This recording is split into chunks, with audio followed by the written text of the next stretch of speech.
Salutations, ladies and gentlemen. Welcome to the podcast with Storm, a social awkward outcast, crazy weirdos, and all that nerds convene talk and debate all things pop culture. With me, as always, is my co-host, the nerdy occultist, aka the Authenticator, Dalton L. Mortimer. Yes, and in case you can't tell by the fact that I am dripping wet, I literally just came in under the title sequence because I just got out of the tub.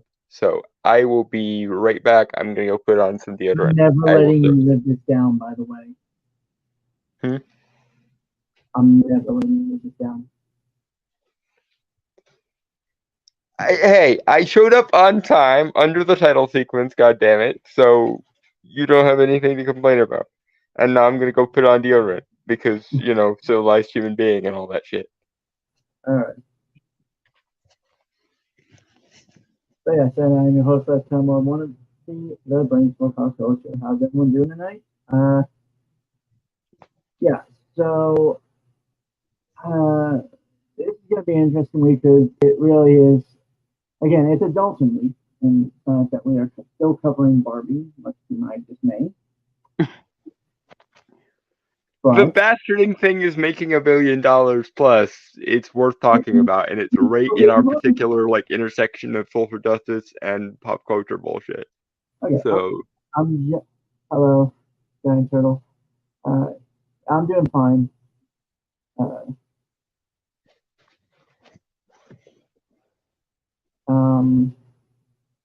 Yeah.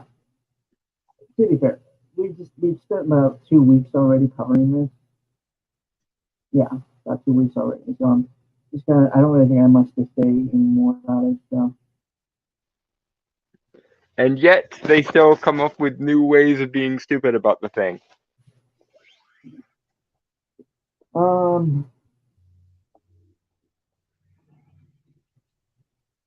Yeah. So I figure we should. First one. This is originally from TheGuardian.com.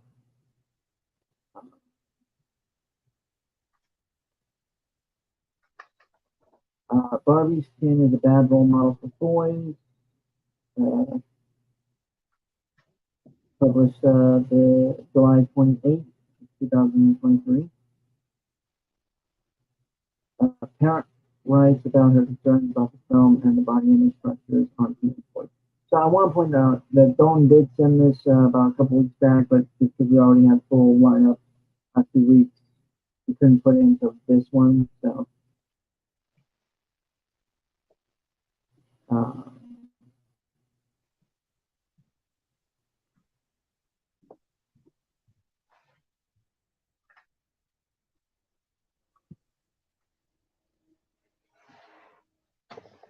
yeah, I got nothing on Wallace Wade Goldman.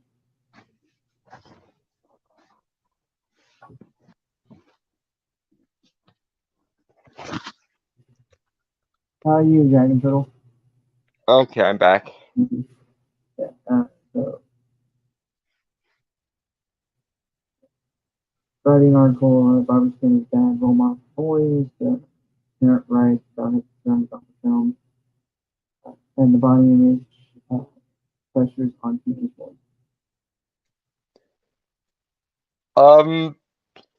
Insofar as Ken is a bad role model for boys in this movie, it's only because of the false dichotomy that the writer has of masculinity, basically.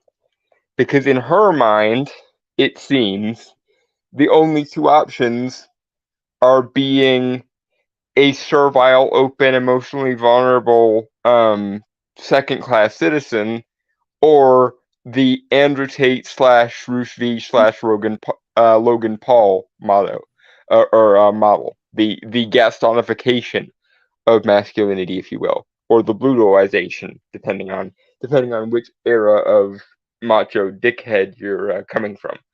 Um, but here's the thing: that is a straw man of her own devising. There are models other than the hardcore traditionalists on the one hand, the Andrew Tate's, Bruce V's, and Logan Paul's on the other, and the completely servile second-class citizen normie men on the third.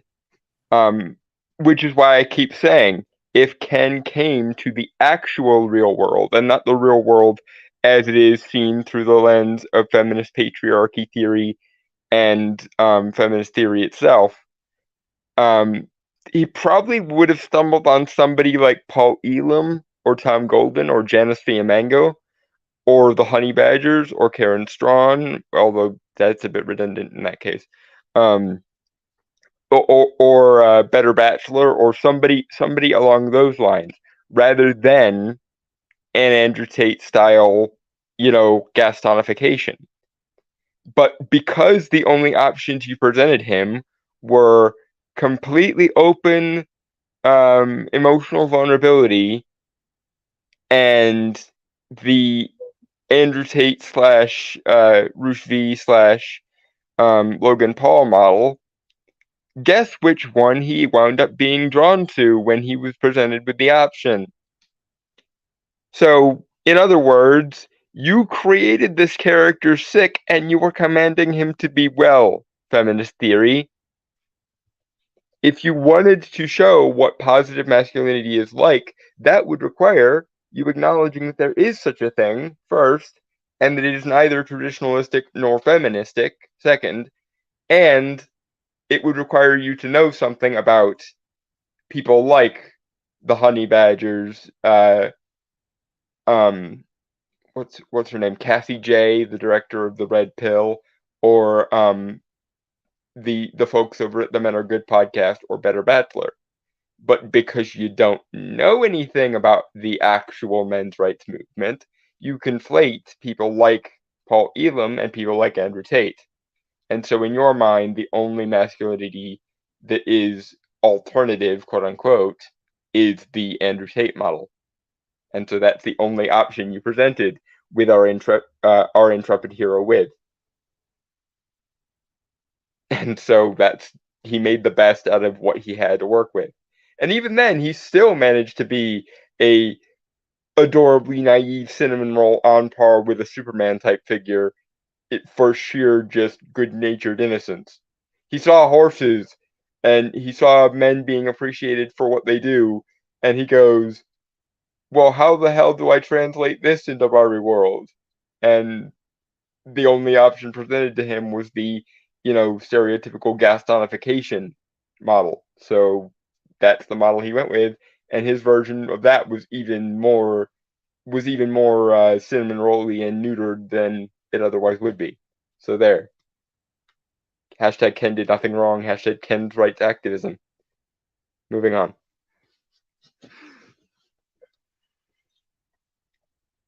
Okay. Now Flint picks up on how shallow and body beautiful Ken is portrayed to be in the new Barbie movie compared to Barbie on Free Zone One Barbie childhood. So a link to another article. I have a 13-year-old daughter who is sporty, curvy, and has a very positive body. The 15-year-old son, whom we are currently referring for private counseling due to a gym obsession and possible body dysmorphia. Okay. Wait. you sent the. Go ahead. Sorry. Well, I was just gonna say, like, okay, it was kind of similar with like that one article last week I was talking about. Is I think we're only getting one side of this because if the child has body dysmorphia, which is a thing, I'm not going to deny that. Right? Right, but normally when the term gender dysphoria or body dysmorphia is used, it's used in the context of someone wanting to be trans, and I don't think that's what she's talking about. I think what she's talking about is he likes the gym bro lifestyle. He wants to be, the Chad type, and she found something so irrevocably wrong with that she sent him to counseling for wanting to go to the gym, Or quote if unquote, too much.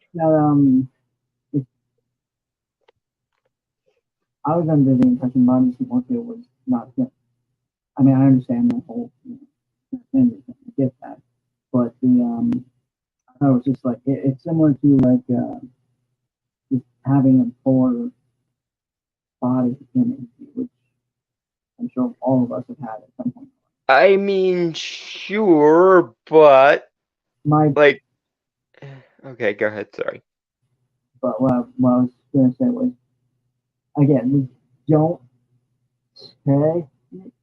I think it's really fucked up because it is phrased and positioned in a way that it feels like the mother, like you said, yeah, like it is. He likes going to the gym, and she finds something so irreversibly wrong with this that she sent him to counseling over it. Because it couldn't just be the guy has a healthy sense of his own masculinity and or wants to be the stereotypical Chad. Now, mind you, I agree on some level that it is childish to say that all men need to be gym bros. Fuck you traditionalists, and fuck you, Andrew Tate type people who say that is what masculinity is.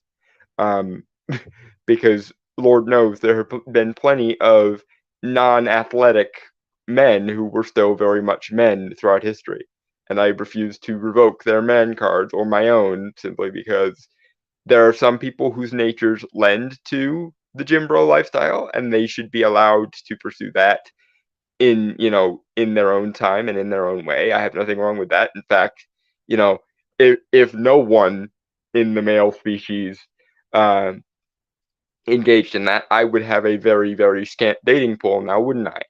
But there are also men who would not pick up a weight to save their life, and nor should they be forced to. Um, so I agree on some level with that masculinity is not synonymous with gym bro or traditionalist or protector provider or that bullshit. But nor do I subscribe to the theory that there is something inherently toxic about gym bros. Again, if I find myself a sweet, tall gym bro at any point in my life, I'm going to fucking marry that person. But as long as they will have me. But yeah, no, you don't get to shame this poor child just because he's more traditionally masculine than even someone like I am. And incidentally, if he ever comes out as gay, please give him my number.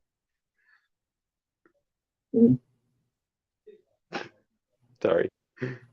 I've got jokes, but they were funny because they're true jokes.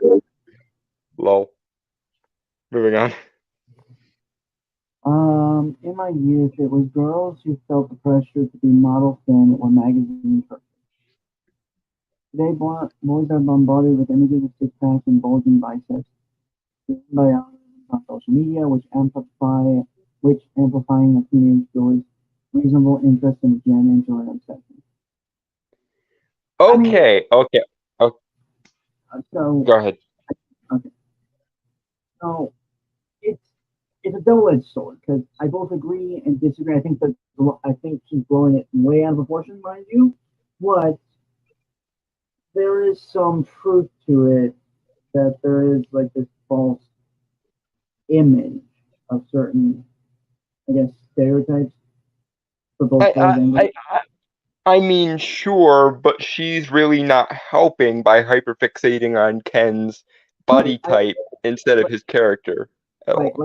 Like I said, it's double-edged sword on this. But moreover, moreover, this is not new. You, that whole start of the sentence of like back in the day, it was girls who were pressured to be model thin and yada yada yada. Dear, my dear Guardian writer, you do know that men existed in the 90s too, right?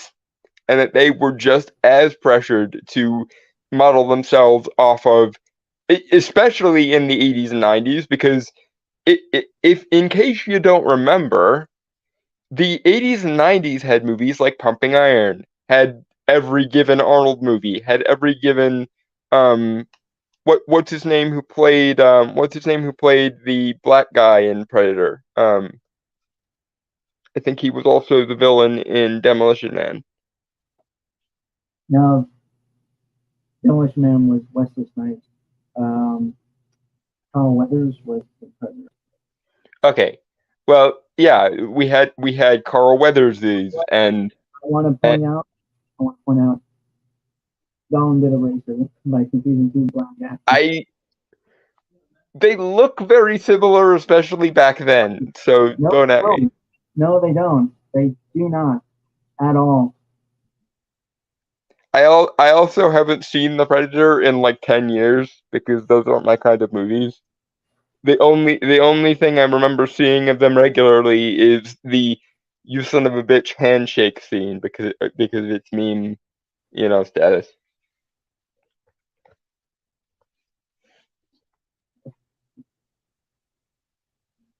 But my point is that male body image issues has been the focus just as much as female body image has been the focus in the 80s, 90s, and there was never a point in modeling history where there wasn't an aesthetic standard for masculine beauty, just like there was for feminine beauty. That's the premise of movies like The Nutty Professor, both of them, whether it be the Eddie Murphy version or whether it be the Jerry Lewis version. That's the premise of movies like Revenge of the Nerds, to some extent, Breakfast Club, etc. There have always been in modern parlance Chad physiques to aspire to. Whether you're talking about your Stallones, your Schwarzeneggers, your Carl Weathers', your Wesley Snipes', everyone, hell, Mr. T, the list goes on and on and on forever. And there's fictional examples like He-Man, Lionel, Superman, etc., etc. Like,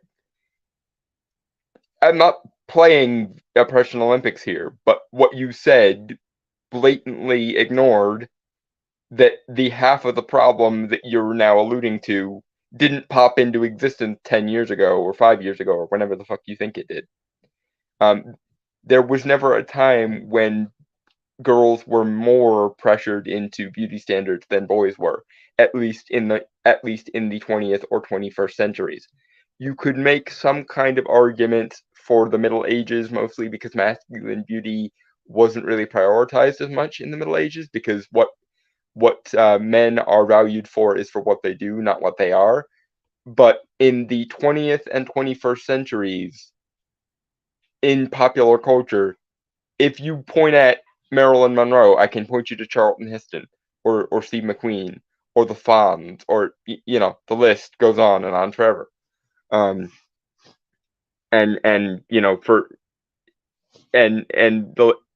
it will go on presumably forever into the future. So yeah, your blindness to the problem is noted, my lady, and you seem to think that men started having problems 5 seconds ago, relatively speaking, and it is not so. Moving on. Alright, Gun Turtle says, while this pressure was a thing, I'd imagine, like now, the main focus was more on ability, status, and material wealth. Well, yes. Because as I pointed out, men are valued for what they do, not for what they are. Women are valued mostly for what they are rather than what they do. Um, and that's why you'll see the passive beauty archetype for women and the active savior archetype for men. Usually, the princess sits in the tower as a value object to be rescued. The knight is the one who has to beat the frick out of the dragon and brave the fires thereof. Okay. Well, Mhm. this needs addressing online and in conventional media, much has been done for years, thanks to role models such as the singer Megan Trainor. Otherwise, I foresee a tsunami of boys with eating disorders and/or gym and it's obviously not helping the cause. Okay. Again, I see it's where she's coming from is the issue, I think. Or well no, not even that. Like that I can somewhat understand. But what is it? More or less how she is the angle she's looking at it from or addressing it, I suppose. Best way to put it. It's society's fault and or there's something defective about men themselves thing rather than the issue of moderation, rather than the issue of self-worth, rather than the issue of um, defining yourself by non-physical qualities. She's making the issue of men are being brainwashed, quote unquote, into going to the gym, and that is inherently bad. Almost as almost as though the desire for physical strength itself is inherently bad. And again, I will put an asterisk there because there are men, individual men, who do not have any desire or capacity for extraordinary physical strength, and they shouldn't be made to grind at something for which they are simply not, for lack of a better word, designed. There are nerds who will never excel at weightlifting, and they shouldn't be expected to. But there are just as many normie men who are somewhere in the middle and who can aspire to either extreme, or just as many athletic men who, if you put them in the nerd box or the sensitive guy box, it's as good as torturing them because you're denying them their individual personal nature. Let the nerds be nerds, but also let the jocks be jocks, says I, because I am all about people being actualized in terms of their pre-existent virtues. Take whatever virtues you have and refine them and epicify them to their highest potential degree. But don't force yourself to aspire to virtues you don't have, because that will only ever lead to suboptimal bullshit. But you're not making that argument. You're making the argument that actually trying to aspire to any level of physical competency whatsoever is a immoral wrong and something that boys have been brainwashed into because there couldn't possibly be something inherent about masculinity that does tend that way.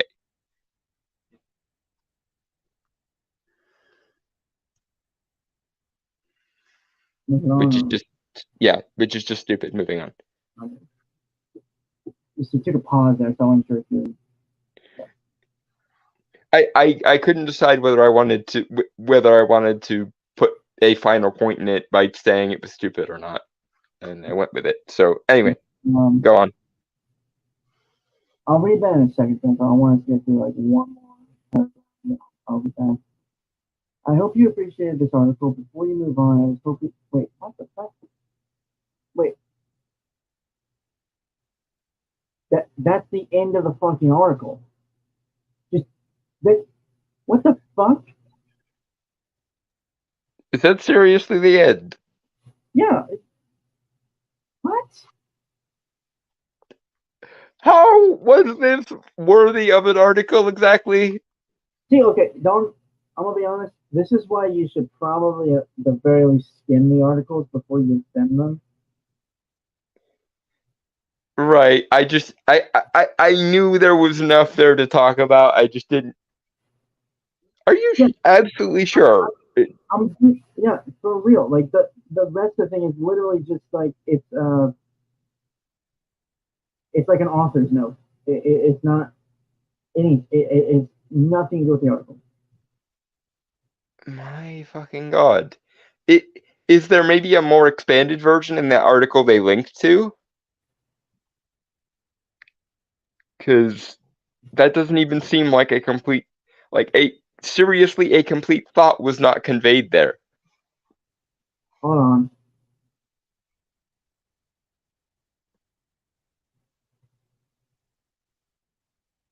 Okay, well, what the hell? Why the fuck? That's fucking dumb. Why the?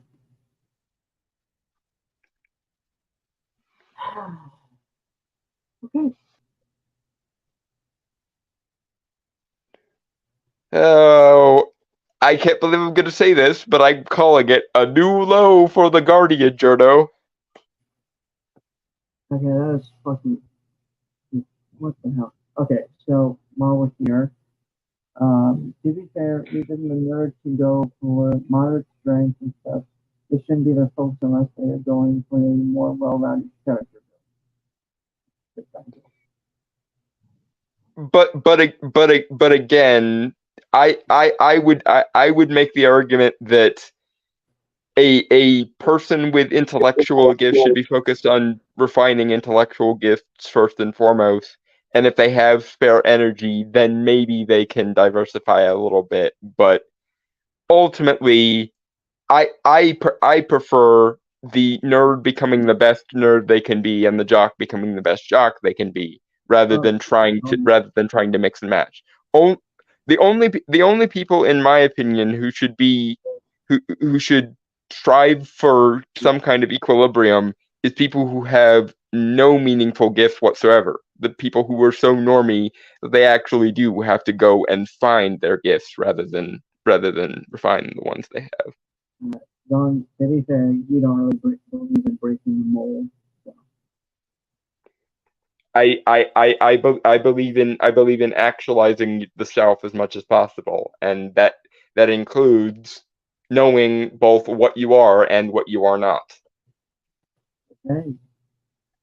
I feel like that's where I feel like there's a big difference between how we perceive that, but I don't want to spend like a good 2 hours discussing that. And that's so much everything. Oh, God. Yes, yes, we do.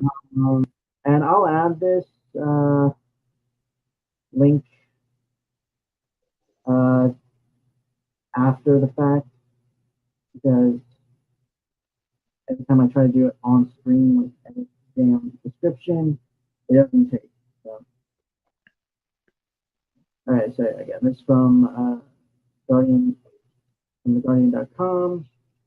Punch Free Zone, Why the Barbie Movies, Body Diversity Message, Short Changes. Okay, so I think you were right about it being like that first article was literally just like maybe like an afterthought or something. Mm-hmm. It's written by Emma Flint, published July 24th, 2023. Read the title again. I didn't quite catch it. Punch Free Zone, Why the Barbie Movies, Body Diversity Message, Short Changes. And the subheader is Greta Gerwig's empowerment movie is unarguably righteous, but when Barbie being lifted up seems to depend on Ken being pushed down, it rings a little hollow. Oh boy. Moving forward. It's weird how that last part I don't actually disagree with. Again, it's a matter of frameworks. It's what's known in the philosophy industry as a syllogism. Equating true things and false things as though they are tied together. So just dumbassery. Well, a more precise way of describing a half truth. When you conflate something that is inarguably true with something that is inarguably false, it's referred to as a syllogism. So wasted brain power and you being a dumbass. I'm sorry. Yeah. That's the only way I would describe it. And most of what I do is poke at syllogisms because usually that is how these people manage to Uh, avoid cognitive okay, dissonance and continue to lie to themselves. I don't What? really catch enough, but this is somewhat of a little longer of an article, so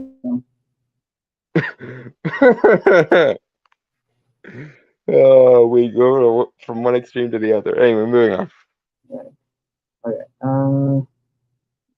The Barbie movie's great triumph is its heroine's makeover. After a difficult history setting and maintaining unmet beauty standards, she has been reinvented as a feminist icon. Um, I don't think Barbie has really been reinvented as a feminist icon. She's always kind of been one. It's just the waves of feminism have changed around her. Um, I think it's rather silly to act as though Barbie was ever a tool of traditionalism, because she was always she was always being pushed by the bow wave of feminism. It just so happens that the wave seemed to have changed around her. And so this is her catching up to the third wave, basically.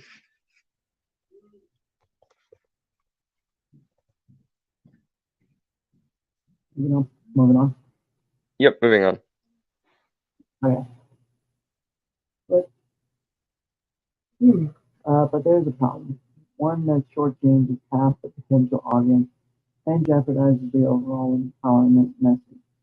It's the kid. Kim has, of course, long been portrayed as a pretty boy, a canonical boyfriend throughout the decades.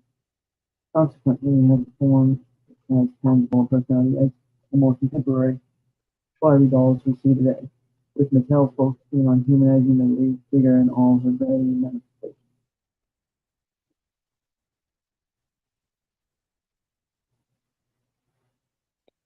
Um, I,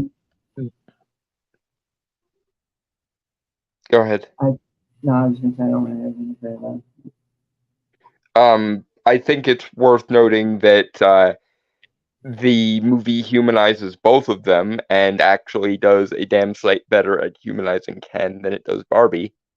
Um, because it makes her look like a ditzy totalitarian who doesn't realize she's being a totalitarian, whereas it makes Ken look like the poster child for male vulnerability.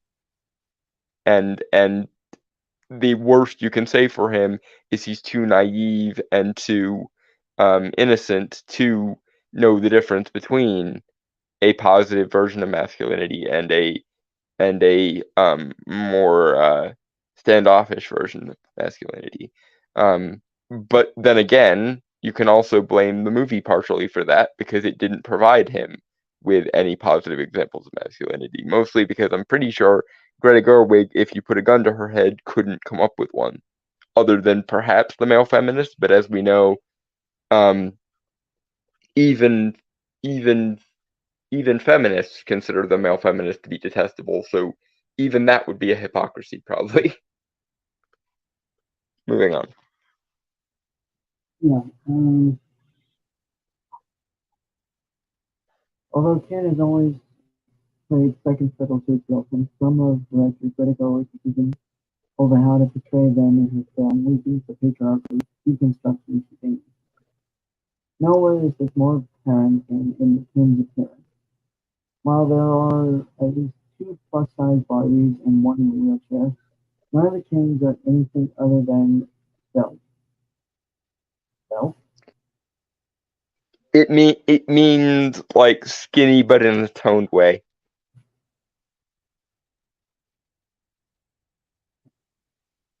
What's funny with these words, man? Because they think it makes them sound smarter, and or they're such aristocratic toughs that they literally can't think of any more human words at this point. And in my defense, because I can already hear but Dalton, you do the exact same thing. I literally can't help it, because this is how my vocabulary has always been. Um, and also, I do it on the behalf of actual people on the ground to translate to people like this. So I am excused. Like there is literal camera footage of me when I was like 9 years old talking roughly this way. I am not kidding when I tell you that Double D from Ed Identity was my spirit animal as a child. And So you're always a pretentious. Yes. yes, I mean, I kind of figured, to be honest, but nice to have it confirmed, I guess. yes. And to be fair, I was much worse and much more asshole-ish as a child. I have gotten, if not better, at least more restrained in my douchiness. Yeah, somehow that doesn't surprise me. 'Cause I feel like as a kid, you had no filter at all. Um, Well, the kids don't have filters. I was very much akin to a Hermione Granger type figure as a I child. don't think we, I'll be honest, I do not think we would have gone the long way that we were kids. Hmm? I don't think we would have gone the long if we met when we were kids. No, but then again, I also didn't really get along with anyone because it took me until junior year of high school to really have consistent friends. So there's that. Anyway, oh damn it. Even those who lack a six pack certainly don't have a punch. I did look that up. Again, I don't get it's the random like use of like very aristocratic words that always throws Yeah, me off. yeah. It's either a sign of someone trying really hard, or a sign of someone who has lived in the aristocratic bubble for so long they don't even realize and or care that their wording is going to either trail right over the heads of the plebs, or more accurately, incense the plebs because they don't like dealing with pretentious cunts. And that's the other thing I can say for myself. I can actually switch between extremely toffee aristocratic language and extremely blunt uh, down to earth language, and I'm good at translating between the two of them. Unlike these people, who I swear to God, if you ask them to define words like this, the only way they could do it is by getting more and more posh as their definition spiraled downwards. I don't think they can reduce it down because I don't think they actually have much understanding of the words they're using, other than in the context they learn them in. As the old saying goes, you don't really understand something unless you can explain it to a 5-year-old.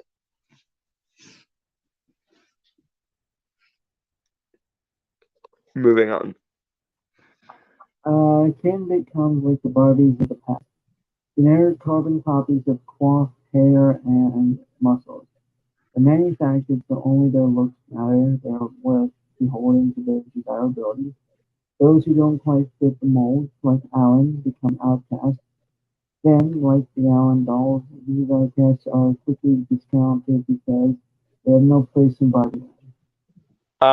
Several of the Barbies got discontinued too. This is less of a commentary thing and more of a this is just how Mattel works thing. But also, here's the thing, my dove. If these Kens were unattractive looking, no one would want them because men are valued for what they do and less for what they are. And male aesthetics, unlike female aesthetics, for the most part, there's some leeway in there because, of course, women who keep themselves in good shape are more attractive than women who don't. But for the most part, women have sentimental value regardless of how they look. Again, speaking in generalities. Whereas men, their aesthetics even are derived from what they do. Physical strength and muscles are a sign of being able to do heavy lifting and or hard work.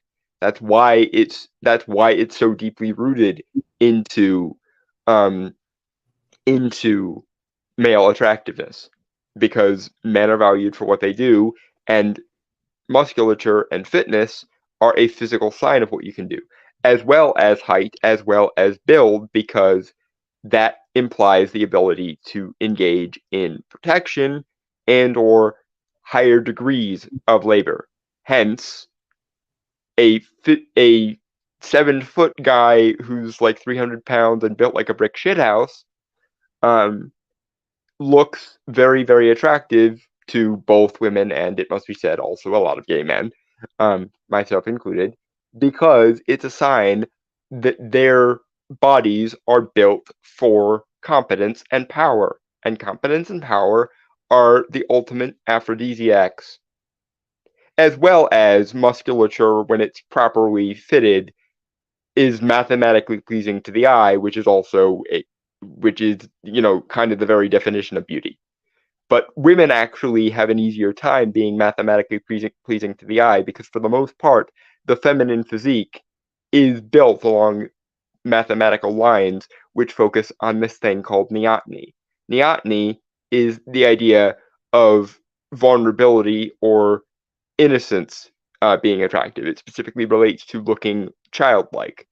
Whereas men who are neotenous either look like children, depending, or they look freakish, frankly. A man who is too much of a manlet, is too neotenous, actually starts trending towards androgyny and loses his masculinity card. Whereas men have to actually work at their mathematical standard for beauty, because working is actually what people are selecting for in men, generally. Moving on. Hello, Ahsoka Tano. Wait, he said hi.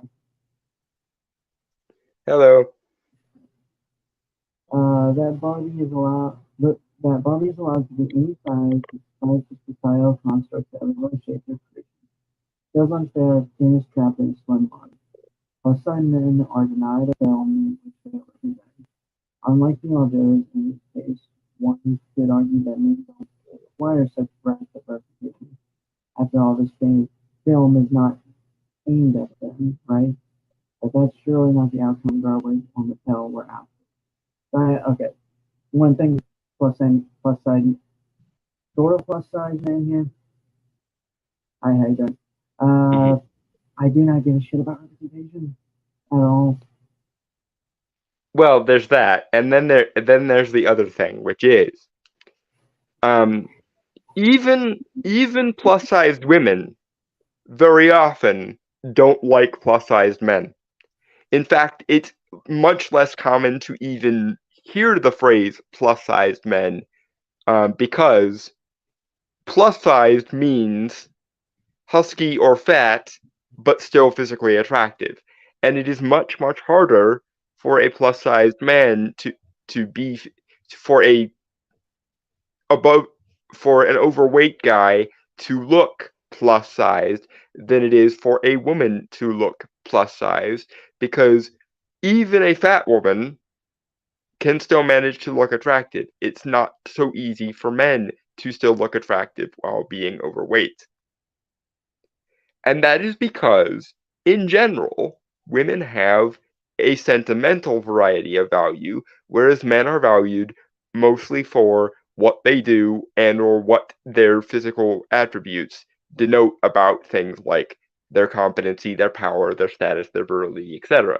So if a man can't look physically imposing and masculine, for lack of a better word, then he is not only treated as unattractive, but very often he's treated like the scum of the earth. Hence the incel, hence the guy living in his mother's basement, hence the man-child thing. For example, let's take two characters, shall we? We'll take Lashana from Total Drama Island, and we will take comic book guy from The Simpsons.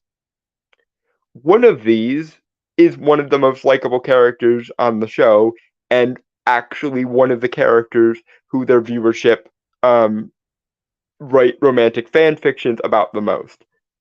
That being Lashana. The other is Comic Book Guy, who literally exists to be the stereotypical unattractive fat man. Another example, a real life example. Take Lizzo, the very famous, for whatever that is worth, singer slash dancer. She is very plus sized, and yet I can almost guarantee you that even if she is plus sized, and even if it is almost a meme, she is still seen as attractive enough to be a performer, and she is still liked by dozens of people. Take someone like Kevin Smith or Michael Moore as the counterweight to that. I can almost guarantee you that nobody finds them attractive. Even people who agree with their politics, even people who agree with what they have to say, even people who like them as people, do not find them attractive or find their physiques or physiologies engaging. There are still people who find Lizzo aesthetically pleasing, even though she is what the internet would refer to as a land whale.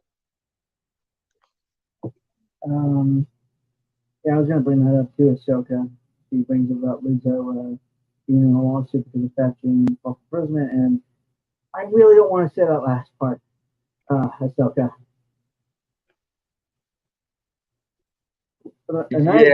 Yeah, Ahsoka.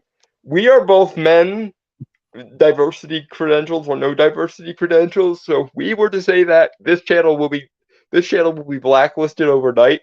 We're not saying that. I don't want to say it because it's gross. I would say it if we lived in a world that actually contained free speech and uh didn't have the entire website of YouTube under the sword of Damocles. But we don't live in the world where YouTube is free from the sword of Damocles, so I'm not going to say it. For the record, that's actually how I even learned Lizzo was like hearing that Scott in trouble. I first heard about her when she did the thing with James Madison's flute, and worked with it. That was the day I learned about her. And my life may have been better before then.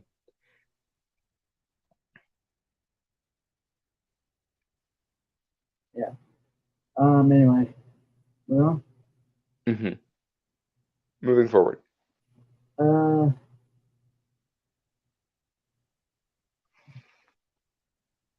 Barbie's journey of self-discovery is rooted in a challenge to the patriarchy. Although that patriarchy protects the Kens, the film shows how it also damages them and leads them to turn Barbieland into a mecca of the toxic masculine. Because that was the only variety of masculinity that the movie portrayed. This is the problem with villainizing Ken like you're doing. You are creating this again, to quote or I guess to paraphrase Christopher Hitchens. You are creating this character sick and you are commanding him to be well.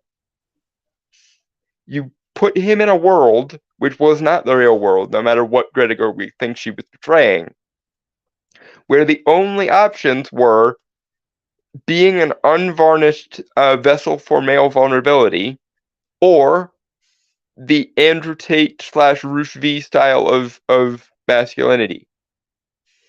If Ken went to the real world, he probably would have run across people like Paul Elam, people like Karen Strawn, people like Alison Tiemann, etc., and so on. But you didn't portray the real world as the real world. You portrayed the patriarchy of feminist imagining. And in such a world, the only masculinity for him to adopt to soothe his various vulnerabilities was the Andrew Tate, Logan Paul, Ruth V Gastonification model. Moving on. While the type of man being portrayed is one many people may have encountered, confining the Kens to that one type prevents them from escaping the very patriarchal system the Barbies are attempting to break down.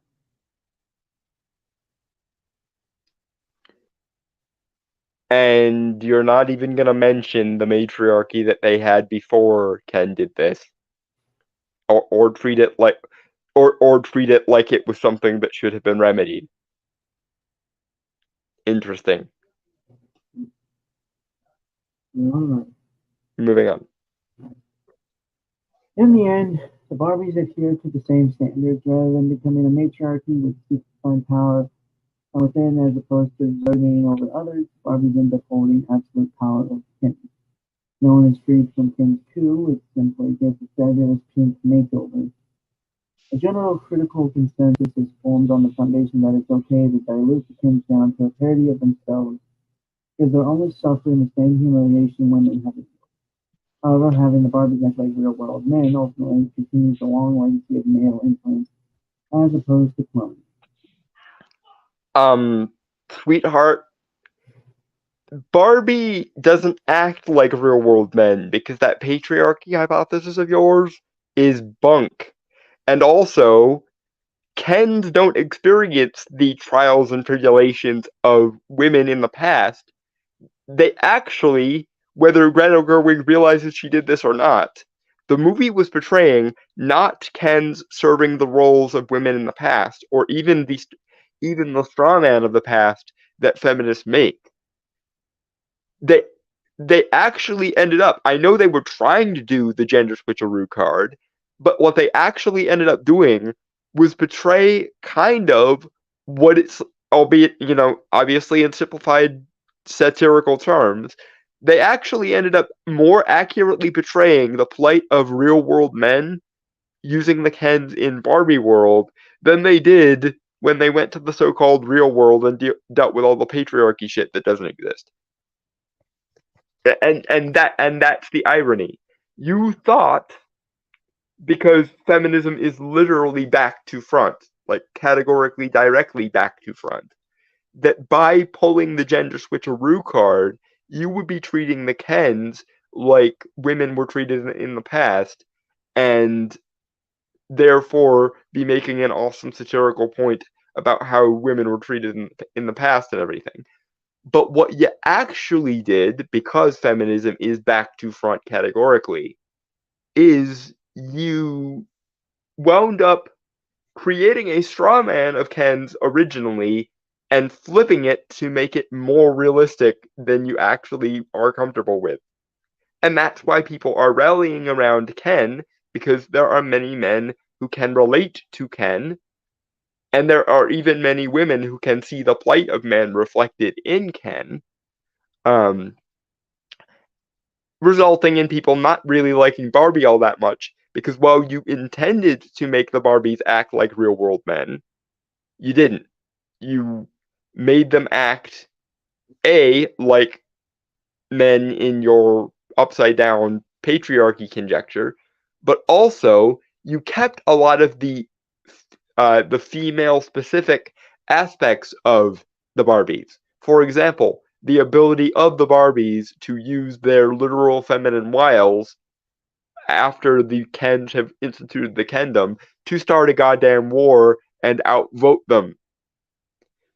So, this is the thing. This is why your satire doesn't work. If you wanted to put Barbies in the man box and put the Kens in the female box, then you would need to create some version of Kens having the kind of sentimental value that women do, and Barbies being valued only for what they do, like men are. But you couldn't do that. You had to still keep in mind that the Barbie characters were women and the Ken characters were men, and as a result, straw man or no straw man, attempted gender switcheroo or no attempted gender switcheroo, you wound up being more accurate to the real world when you were trying to satirize it, and you ended up being more absurdist and satirical when you were trying to be realistic, because feminism is literally, at least the feminism as it is presented here, is literally back to front. And in the real world, in the cold light of day, there are many men's rights issues that need to be dealt with that apparently can only be acknowledged when we are erroneously trying to do feminism, but in reverse. moving on. Alright, so I'll have to ask you, shut the hell up. You say that you mean many men who can relate, but understood. Yes, Dragon Turtle, thank you. And also, allow me to go grab my sword so that I can properly commit seppuku after that. After that, I don't want to live on this planet anymore. Think that sounds like a pun you'd make. Hmm? Sounds like a pun you'd make. It is, and therefore I am both proud because I have infected Dragon Turtle properly, but also that there is a part of me that very much wants to grab the sword and fall upon it, as Shakespeare would say. Anyway, moving on. Yep, moving on.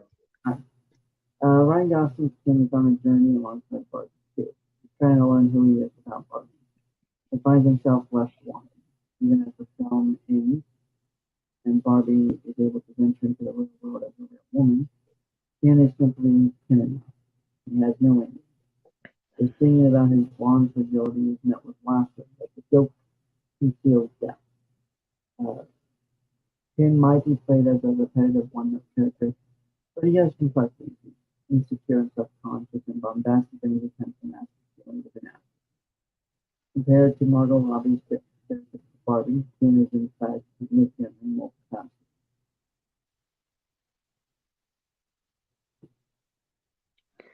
I mean, that's true that Ken is more multifaceted than Barbie is.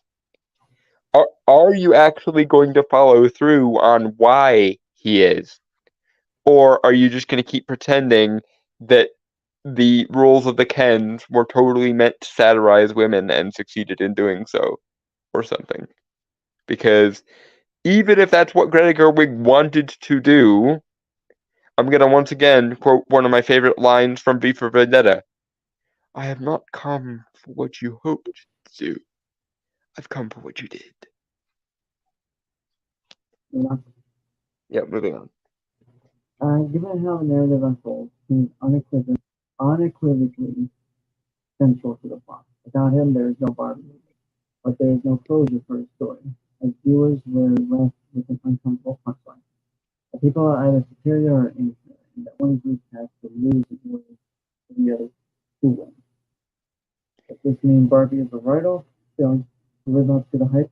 Not at all. But its compliments of empowerment is only in power in one direction. Men have been retained that empowered position over more. But it still feels like a gray area to elevate Barbie by shortchanging the Ken. If She Barbie she's almost there. I can see it slowly working in her mind. She's almost there. There's only one sentence left. Hmm. If Barbie is a feminist icon, the message should be equality for all, and not at the expense of someone.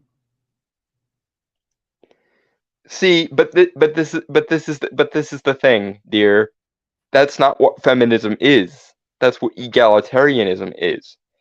And the reason why the the movie prioritizes Barbie's happy ending over Ken's is because even though they're pulling the gender switcheroo card, even though they nominally want to satirize what they think women were like in the past, and nominally want the Barbies to satirize what men were like in the past, they still they still couldn't allow themselves to get beyond the fact that Barbie is the woman and therefore must be both on the moral high ground and justified in her actions by the end, and Ken must be the either clueless villain or actively malicious villain.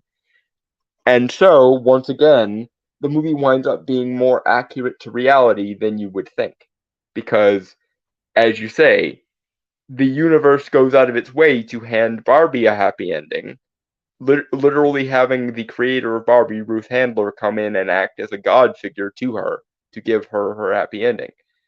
But Ken basically ends up going what we in the common parlance of the internet refer to as MGTOW, because he tried being some version of an Andrew Tate style PUA or some version of a men's rights advocate, again, kind of blended together and mixed together because the movie doesn't know the difference between these two things, but still.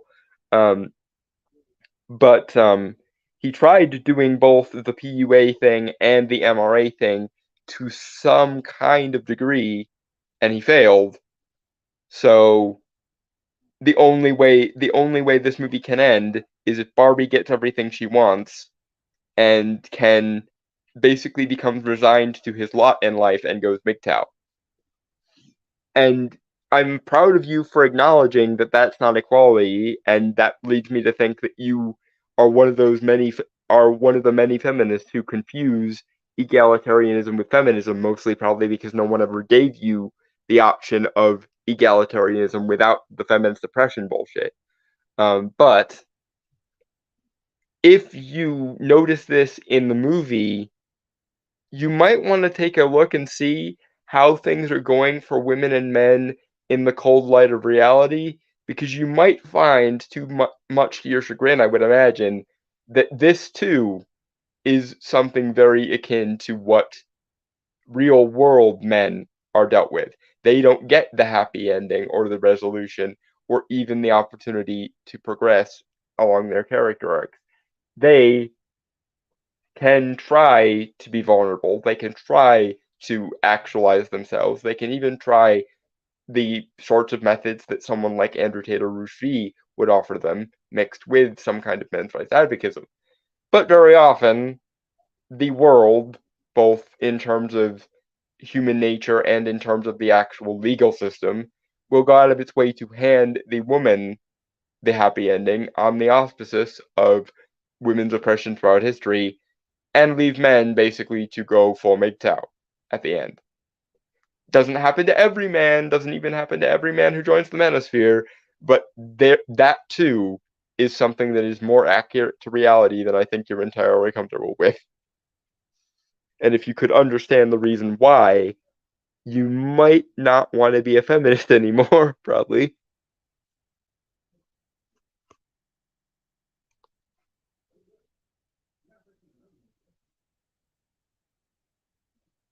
Right. So the next article, again, still talking about fucking Barbie. Dragon Turtle. Am I gonna have to switch to the word able just so that you can't make Ken puns anymore?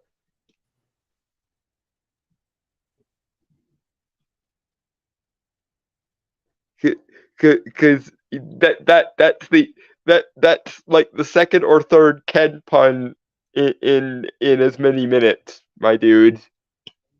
I may just switch to the word able from now on, so you can't do that.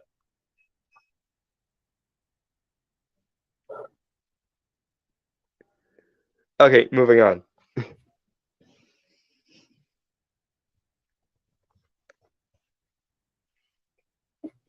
Yeah. This is originally from NBC. NBCnews.com. Barbie is becoming a new litmus test for dating men. Was written by Angela Yang, published July 26, 2023. Uh-huh. Again, this is Dalton. All the articles this week are Dalton, so if you want to blame anyone for like the insurmountable stupid that we have to cover, blame him. It's part of my job. It's one of the reasons you brought me on as co-host in the first place. I know. Still blame you though. I mean you can do that, I suppose, but I am only doing my job. Okay, so let me read. Well, I was gonna ask the. Well, let me read the subheader first, and then I'll ask you the question I was gonna ask you on, so we have the basis for this article. It's like the new question on a first date or your dating profile. What are your thoughts on the Barbie movie? one TikTok user posted about his boyfriend's reaction to the film. Okay, so just for those who aren't, just for those who are either unaware or don't have a clear definition of it, what is the litmus test? Film? A litmus test is a term borrowed from chemistry, whereby you would test the pH balance of a given substance by sticking these little things called litmus strips into them, and the litmus strip changes color based on the composition of the substance. So, in other words, um, what this writer is trying to say is if you went on a date with her, she would dump your ass if you had the wrong opinion on the Barbie movie, because it would be a red flag for her.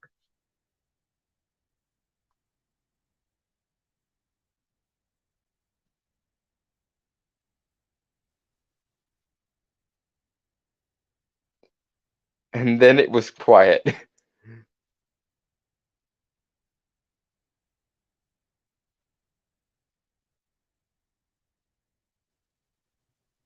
Sorry, I thought you had more to say. So I mean, I probably could have gone longer, but I tried to keep it stripped down as much as possible. okay. Um,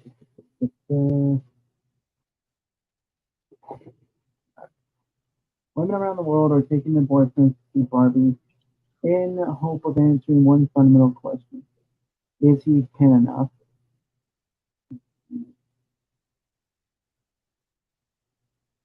It's so fucking dumb. Once again, my lovelies, you might wind up finding yourselves in a different position than you think you are if you show a bunch of men this movie. Probably a good 40% of them are going to come away thinking of Well, sorry. Actually, it gets better as it goes on. On. oh god. But no, please finish your thought. I don't want. Yeah, but yeah, you might find yourselves in a different situation than you think you do, because if you show a bunch of men this movie, a sizable proportion of the men are going to come away with it thinking that Ken is the bumbling but well-meaning hero, and Barbie as the unself-aware um uh the unself-aware unmalignant villainess. So Or as do I say, do be careful. Do be careful with that fire you're playing with there, my loves. But you're doing God's work as far as I'm concerned. or as This will red pill a bunch of men, I think. or as movies and practice movies I refuse to see it. It sounds like everyone in the story is a fucking moron, and I would just think it's a terrible movie. Well, they're children's toys, so they have a very naive, innocent mindset. Both Barbie and Ken do. Um, but Anyway, Barbie's main character flaw is that she doesn't realize how she's hurting Ken, and Ken doesn't know how to express his vulnerabilities to her. again, I'm sticking by it. Maybe because I think children's toys are not. I expect there to be more intelligence. I mean, sure. I think you might actually like Kate McKinnon's character, the self-aware Barbie who is basically the embodiment of all the Barbies that like girls or their brothers have tortured throughout the years, and therefore has become like meta-aware. Anyway, you know, Mm-hmm. across social media, many women have been joining one another to use the movie as a litmus test to gauge whether their male gaze can understand or is receptive to its feminine connection.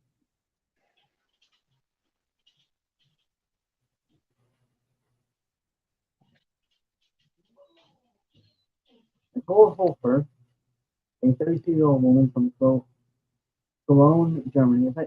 Again, I don't do names right at all, so He can barely do it when they're freaking English. He struggles if they're even remotely foreign. This is a man of Hispanic background who struggles to speak Spanish. okay. Three things. One, raised in the Midwest. Two, I'm I have an American education, so I somewhat get a pass being kind of an idiot. Yeah, American educational system. Yeah. And three, the only language I kind of could have actually learned from my family was Italian. So, uh, fuck off. I mean, granted, I don't speak Italian either, but I that was going to be the follow-up question.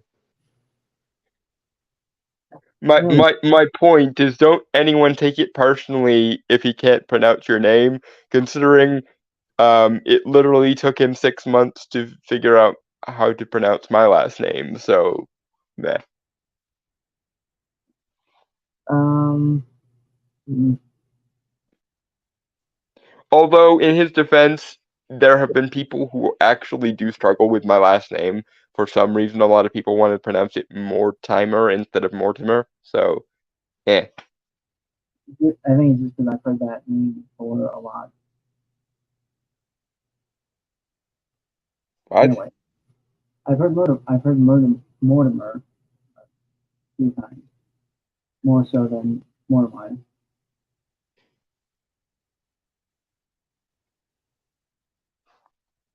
Well, yes, and that's why it confuses me when people say Mortimer instead of Mortimer. But Anyway, okay. I'm gonna read some of the comments that popped up. Genital unmalignant villainess. What is that? If you mean non-evil, isn't that just an antagonist? no, I mean she is evil. She's just not malicious. She she doesn't know she's hurting him. She doesn't know she's the bad guy. And she does have a very superficial veneer of kindness to her. It Barbie is a perfect example of the road to hell being paved with good intentions. Every intention she has is good, and even the ways she chooses to act on it are sometimes decent. It's just that she is too unself-aware to realize that she's the evil one. That's what I mean by not malignant. She has no malice. She in fact thinks she's doing the right thing, but as we know, dangerous is the siren song of the greater good. Mm-hmm. Um, oh, the Hello Corona. Good to see you. Oh, we all know why Barbie never got pregnant. Joke applies as bad as it is. Well, because neither Ken nor Barbie have genitals in this movie, so they couldn't get. They, again, it's a world sustained by the like faith or belief or like playtime energy of children. So probably is a good thing that there are no Barbies with genitals anywhere. Um, because that would convey some things. Central sounds like the Bro Paragon. Bro Paragon is probably a big thing.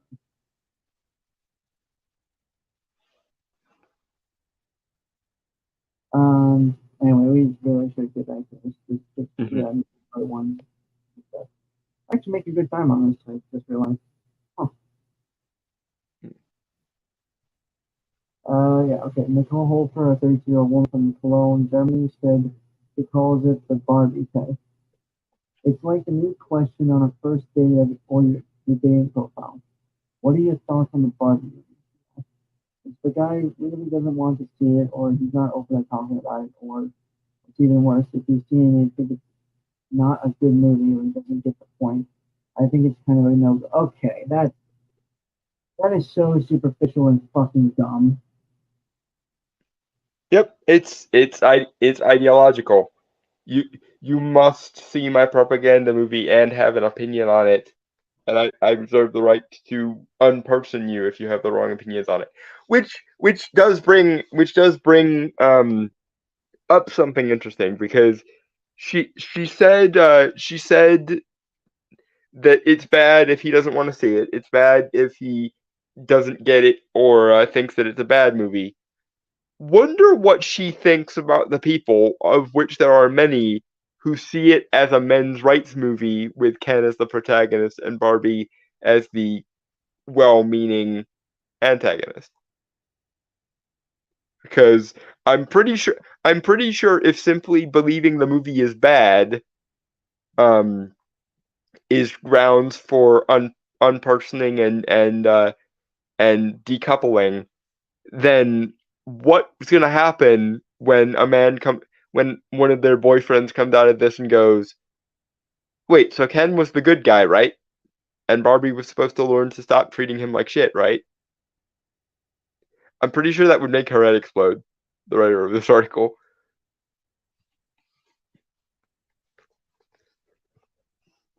Moving on.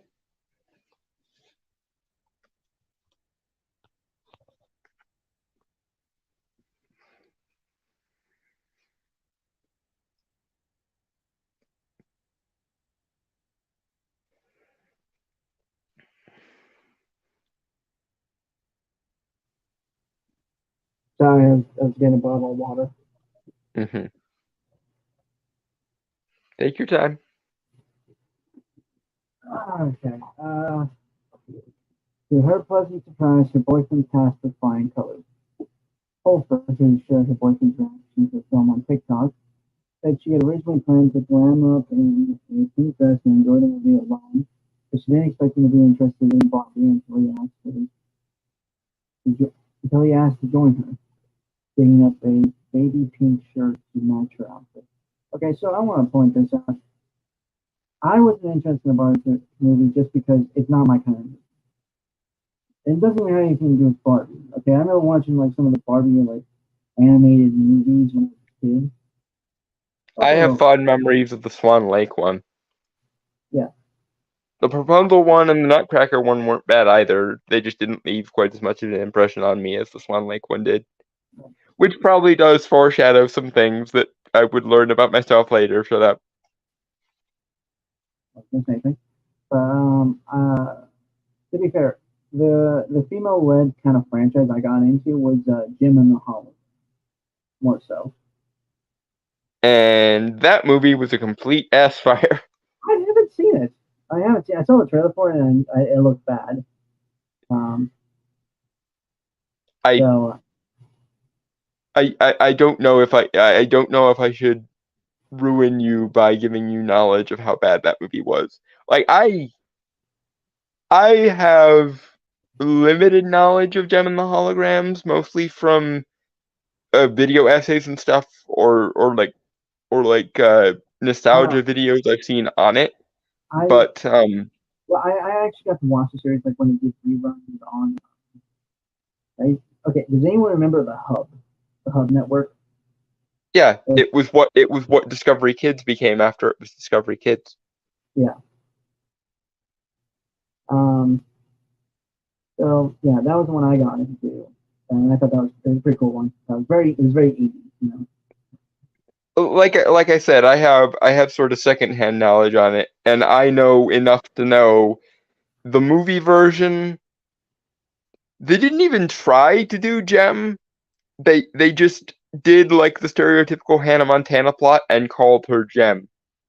To be fair, Jim and the Holograms did Hannah Montana better than Hannah Montana. It did. It very much did.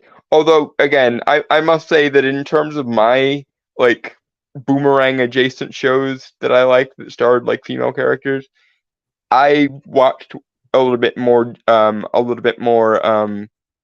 Josie and the Pussycats than I did Gem. I think because Gem was on later at night on Boomerang, and I never stayed up that late on when I was watching Boomerang, except for times when there were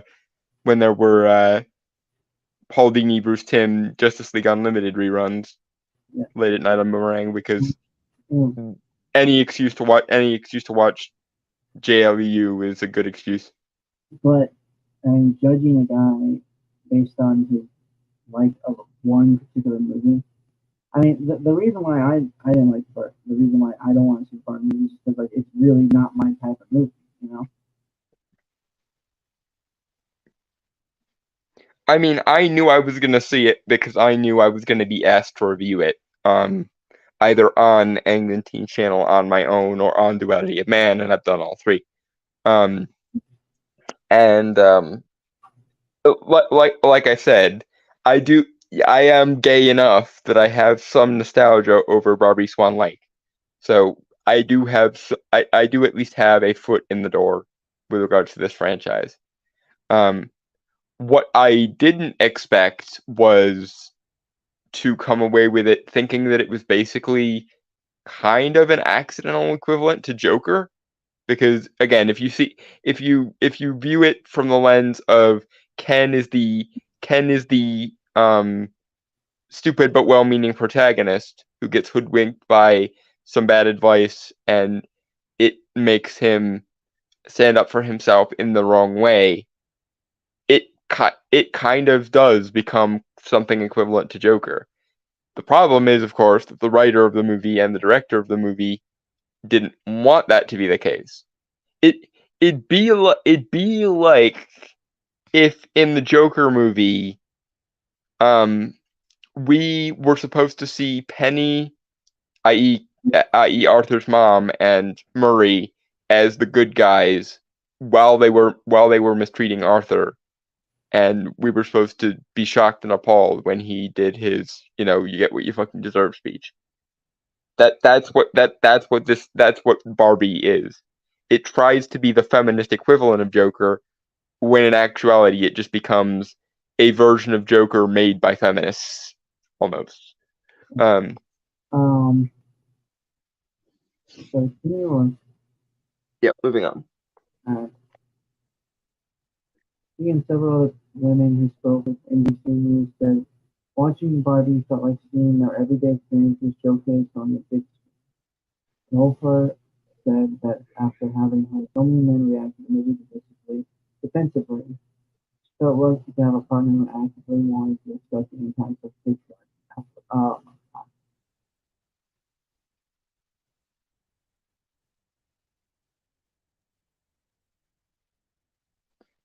Um, first of all, my dear, it sounds like you really have yourself a really good guy because he went he and moreover that he is really well matched with you because when you told him you wanted to go see the Barbie movie, he was excited for it and dressed up in pink to match you. So you had best be counting your blessings that you found a man that is that well suited for you, because why do I get the feeling that if he didn't want to see it, or that if he had some kind of negative reaction to it, or if he, like a lot of people, saw Ken as the hero of the movie, um, you would be breaking up with him?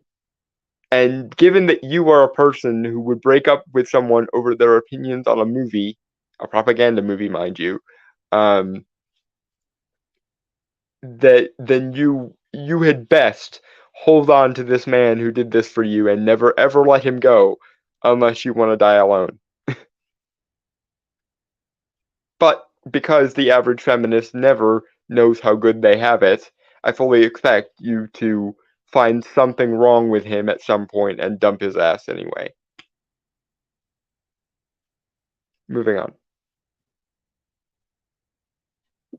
uh, you just confirmed the movie. things that everybody always knew, like his empathy and how emotionally intelligent he is. Also said, I think it's easy for a woman to understand me, but I never expected him to get everything at this level.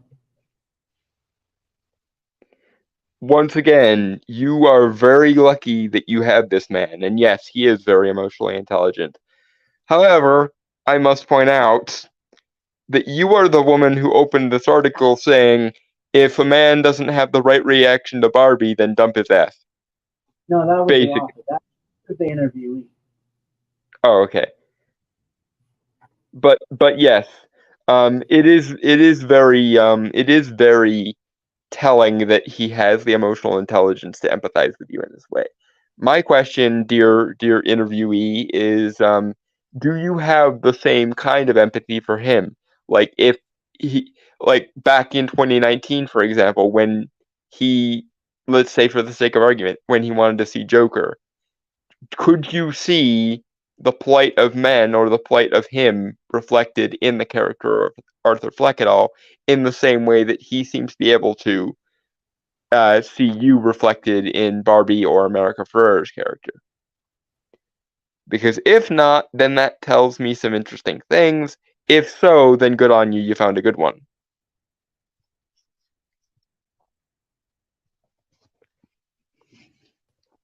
Moving on.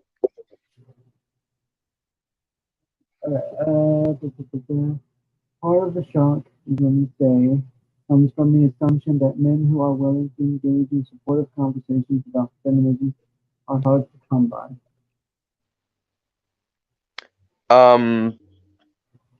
My dear, one, that's because women who want to engage with feminism are also fairly hard to come by because feminism is not women or women's interests or women's equality.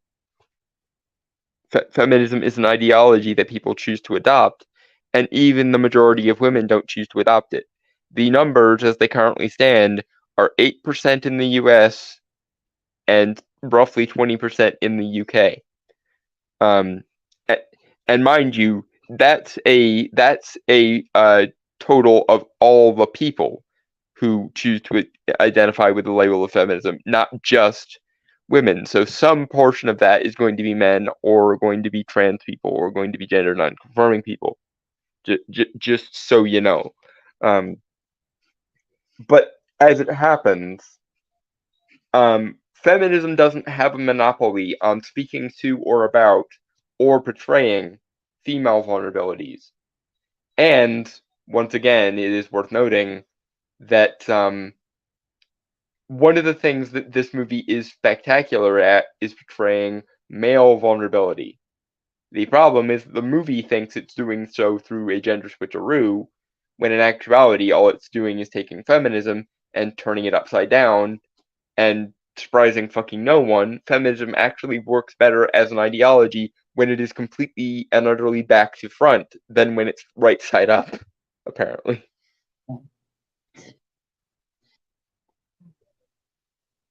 All right.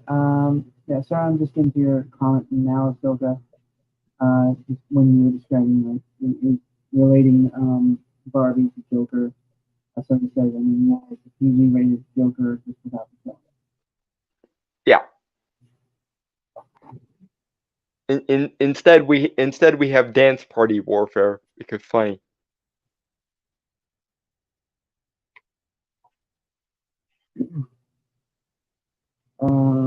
Moving on. Yeah, moving on. Okay. Katie Alvarez, 21 of Vancouver, British Columbia, posted in a viral TikTok video this week that she can't relate to all the women and men thinking that their boyfriends didn't understand the movie. Alvarez said her boyfriend suggested and planned the whole outing, including finding a Barbie-themed outfit for himself that specifically matched her. After the movie, she said he listened to and validated thoughts she shared by navigating the world. I have a lot of friends who have boyfriends who are like, that has nothing to do with me. Like, I'm not interested in that, so I don't want to go watch it. Alvarez said. A lot of men just see Barbie and are like, no, but I think I'm just surprised to have a man who let me have my opinion and not try to put it on the spin. Okay. Because the movie as it is presented does have nothing to do with reality. Ironically, the men who do go, at least some proportion of them, wind up identifying with Ken because there is something realistic about Ken's arc in the movie, whether the movie makers intended it to be so or not. Um, and yes, Dragon Turtle, they do have a dance war because the Barbies use the Ken sentimental attachments to them to distract them and force them to fight each other, and their version of a war involves basically dance kung fu set to music.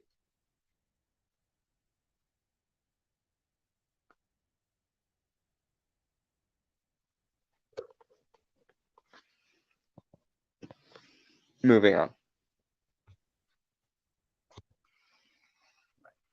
Uh, Asana Bordera, 18 of Dunkirk, France, sent in a TikTok video that she thinks discussions of body will serve as a new test of accountability when she goes on future dates with him.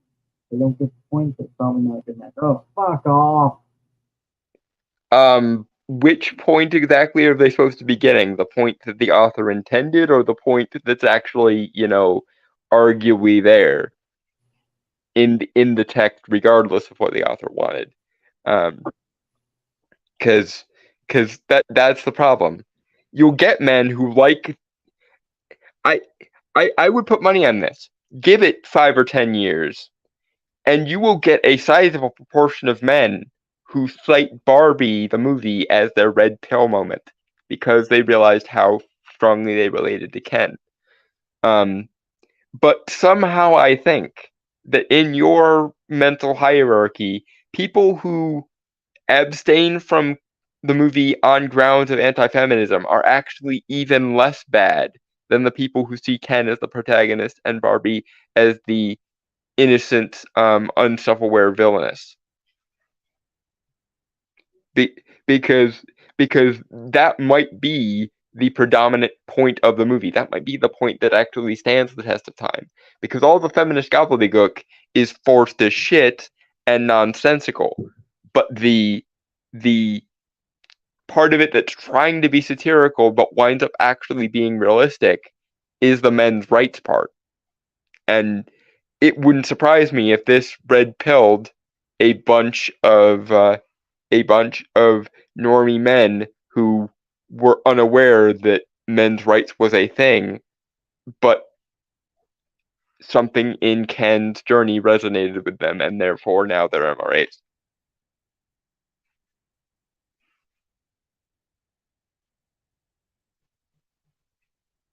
I, uh,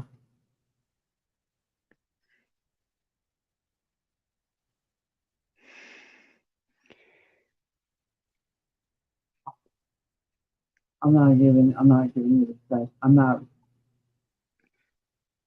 To be fair, the Kenvolution Dragon Turtle presumably happened before Ken was able to take over Barbie World and institute the Kendom in the first place. Um, it wouldn't be the dance warfare that the Barbies use their feminine wiles to institute, though. That's not the Kenvolution. That is the last war of the Kendom, if you want to call it something. The first and last war of the Kendom. Um, well, Mm-hmm. I think it would be great if maybe we could all watch it for their review. I'd like them to understand if I take a new point of view. I get to see how they make women feel. Oh, No, my dear. Maybe you should watch the movie a little closer and realize just how accurate to the male experience Ken's character and journey are. Because if you did that, just like a lot of women were able to with the whole Johnny Depp versus Amber Heard debacle, you might realize that all this feminist gobbledygook and this patriarchy theory of yours is not just false, it is an inversion of the truth in many ways.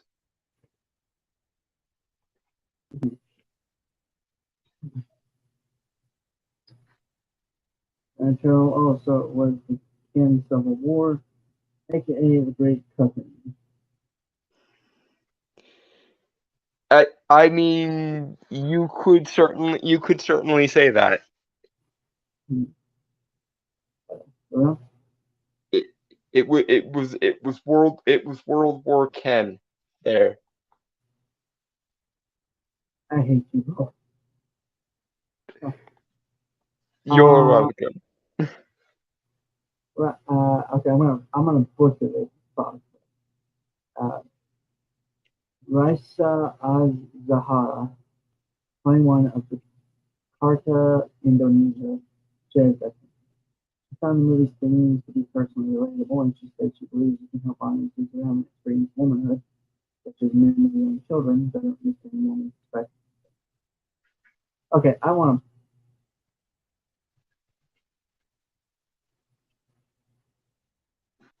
to. Mm-hmm. I don't. I don't know if it really fits here in terms of context, but just personal. What did you say? I heard the thing about the children, but I didn't hear the context for the remark. Okay. Yeah. Hold on. Raisa Zahara of Jakarta, Indonesia, shared that sentiment. She found the movie stinging to be personally relatable, and she said she believes it can help audiences who haven't experienced womanhood, such as men or young children, better understand women's perspective. See, So, okay. I One, the assumption. Go ahead. Sorry. the thing is, I'm not entirely sure if addressing this here would really make sense, but uh, I I sort of understand. I mean, to be fair, I don't understand anyone else's thoughts or pretend to because I'm not a mind reader, you know. Mm-hmm.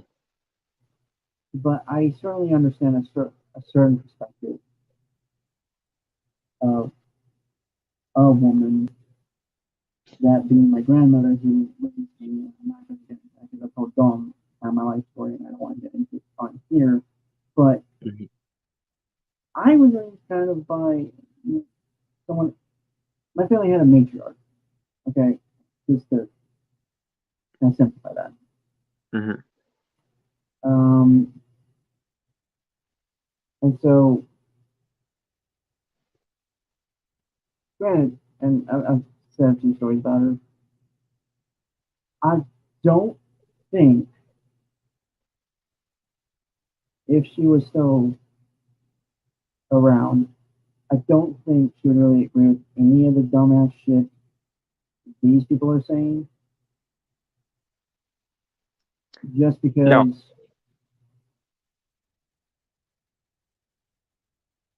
because, it's very stupid and almost self-centered. I want to kind of say, Well, and here's the rub. There is no experience of all womankind, just like there is no universal experience of all mankind. People are individuals. Women isn't a hive mind. Men is not a hive mind. There may be commonalities in the experience of men and the experience of women, but um, woman is not this ideological state. And I am curious how much editing that this article was having to do, because I would hazard a guess that life in Indonesia is a lot less first world than life in the West. So oh, I'm wondering how much of this conversation that you had with this woman got boiled down into this one line that you found useful, because sort of kind of think that a Indonesian woman would probably be a little bit more traditionalist in the sense of wanting to have children and less career focused, and also sort of kind of think that an Indonesian woman wouldn't be so prone to buy into all this patriarchy shit. Also, as long as we're talking, as long as we're talking about, as long as we're talking about the people being able to empathize with other people's experience thing, it is worth noting that a lot of women also came out of this movie empathizing with Ken. Can't speak today.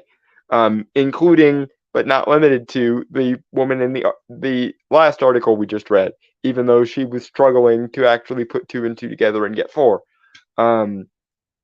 But for every boy or child for every man, boy, or girl who comes out of this empathizing with the plight of women as it is presented, there are going to be a lot of women who don't empathize with the plight of womanhood as it is presented because they won't think of it as reflective, and there will also be a lot of women and children and men who wind up empathizing with Ken as a surrogate for commonalities within the male experience. But we can't talk about that because that would be immoral to talk about, I'm thinking. So, whoops. Enough. Mhm. After she watched Barbie with her boyfriend, she said she was eager to learn more about how she related to Barbie. I remember him saying that he realized how hard it was to be a woman, said Azara. He posted a TikTok video about the movie going experience. Is a walking green flag already, but he told me that after watching the Barbie movie, he acknowledged a lot of things that at first he might not have seen. Okay, are you going to acknowledge that there are plenty of women who don't understand how this is supposed to map onto the female experience?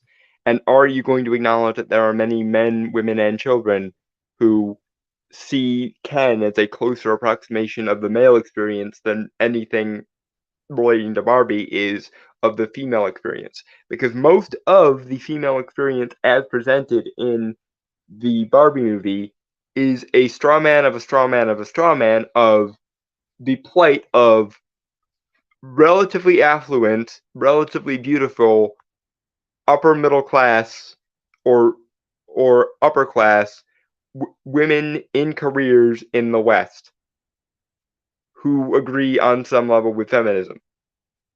That is quite a narrow vector of people, don't you see? And many of the working class women, middle class women, and men of all kinds wind up relating more to Ken than they do to Barbie, because the feminist pandering and the feminist theory is forced as shit. The Ken arc is actually fairly organically done, mostly because it's trying to be satirical of something that is absolutely backwards and therefore winds up being more realistic than the things that are supposed to be unironically parroting feminist dogma. Again, having difficulties being tongue-tied today. Moving on. A dynamic seems to be rare among other couples, she said. Based on the stories she has heard from friends and seen on social media, this is the movie's direct approach to feminism, as Dara said. He believes how men respond to seeing Barbie could be an effective gauge of their respect for women. So, I'm sorry. Go on. That is so fucking asinine. Mm-hmm. How? Okay, I don't like Birds of Prey. I don't like Captain Marvel. One, because the main characters are abysmal. They are not relatable. They are not entertaining at any way. They Charming, engaging, relatable, anything of that regard at all. those are effectively feminist movies, like Barbie is supposed to be. Mm-hmm.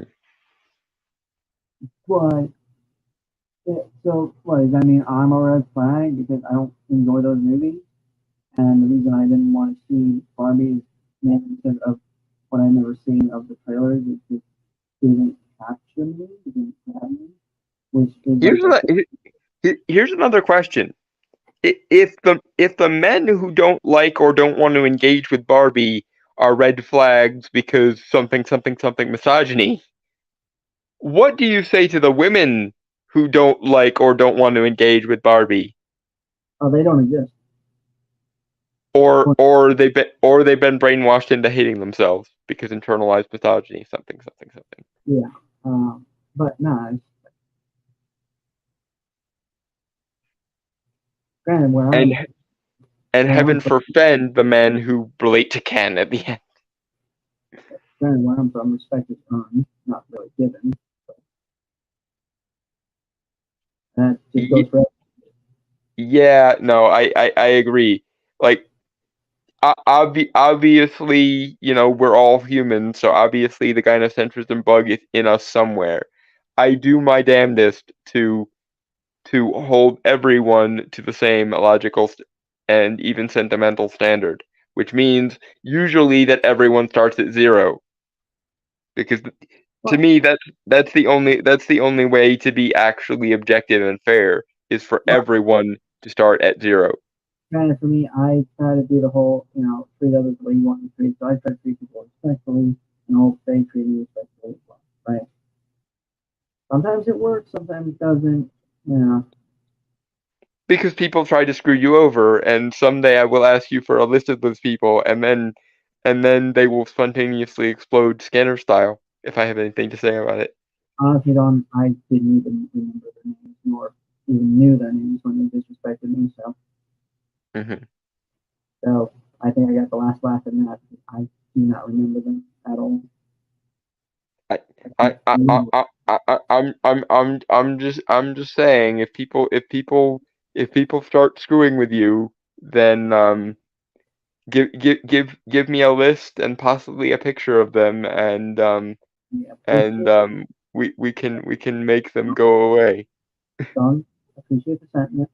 I appreciate the sentiment.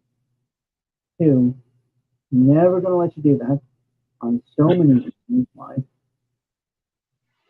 Oh, I know. You perfectly functional moral compass having motherfucker. No, I just don't want their guts on my content. That's really it. So you're saying if I made it look like an accident and didn't tell you I was doing it, that would be okay. Okay. I probably, let's be honest, I would probably assume you did something. True, you know me well enough at this point to know how I do those things. Again, but no, it's just like it's it's weird that they're using a movie as a basis on dating. Right? Like that is how ultimately this entire article is. Yeah, because we the women control the value of men, and therefore if men do not adhere to our ideological standards, then they are bunk and non-human and shit.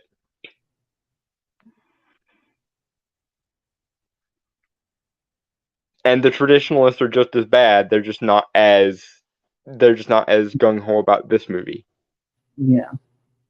Um, But I, I but I'm sure there are traditionalist women who have this same sort of reaction to something like God's Not Dead or War Room or those sorts of movies. I watched the first God's Not Dead. It's not bad. Kevin Sorbo gives an amazing performance in that movie, but it's a terrible portrayal of atheists. Oh no, it's clearly one sided, but I think most of the actors in there are actually pretty good. I think Kevin Sorbo is the best one, unsurprisingly. Mm. It's it's in that weird. It's in a weird like economy of itself. Anyway, back Mhm. on track. Um, maybe there are men who hate Barbie movies but still respect their girlfriend to the extent that their girlfriend feels safe and all right with them. Okay. But in my personal opinion, it's a pretty good test to see the point of view of your boyfriend. No, it fucking isn't. And again, I must point this out for devil's advocate reasons. What about the men who see Ken as the hero and Barbie as the villain? Because they exist and their numbers are growing by the minute. Because Um, there are plenty of men who don't hate the Barbie movie, but they like it because they see it as relatable towards the male experience rather than the female one. I'll be honest. The reason why I win them, like, yeah, for anyone who's known me for a long period of time, or has my general taste in like movies and stuff are usually adventure, action, sci-fi. Barbie just didn't really have that like sense of anything to me. I will say the production values and color scheme are definitely there in the Barbie movie. That is something I can unironically give it. Okay, fair, but I don't know. It just It's still again, probably not a movie you would like. I'm just saying it doesn't do the let's deliberately bore the audience bullshit that a lot of artsy fartsy movies do. Cough cough Oppenheimer. yeah, I didn't even want to see Oppenheimer just because one, it's a historical drama movie, and I'm not really good on that movie. And two, it seemed dreadfully serious, which, given the topic, the subject matter that it was working on, understandable. But It's Christopher Nolan. Christopher Nolan, for some reason, uses boringness as an aesthetic, and it baffles me. anyway, enough. Hmm. Teresa Arce of Dallas said her ex-boyfriend's actions to the theater was a wake-up call. Now she's looking for an apartment that she prepares to move out. Next. Oh my God, really?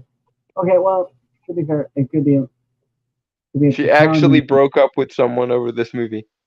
Well, it could also be a compounding reasons, like multiple reasons that we're not getting here, mind you. But, Right, but still, the straw that broke the camel's back was that he didn't like this movie. okay, sorry. I mean, at that point, yeah, it's probably actually for the best for the guy too to break up with a girl who breaks up with him over a fucking movie. Yeah, because as the old male golden rule goes, don't stick it in crazy. And it sounds like he may have been sticking it in crazy. Especially Uh, because this woman is from Texas and she's apparently this really crazy like feminist type. And normally people in Texas are more based than that. okay.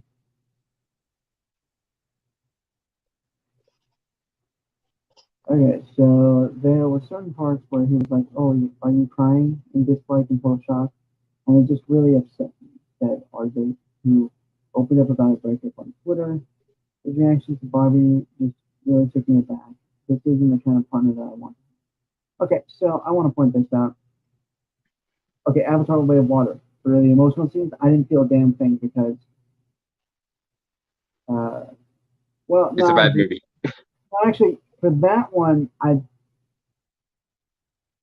actually, I, because you did review that, I did feel some of it. It just, I've already made my opinions on Way of Water. What was another movie I saw?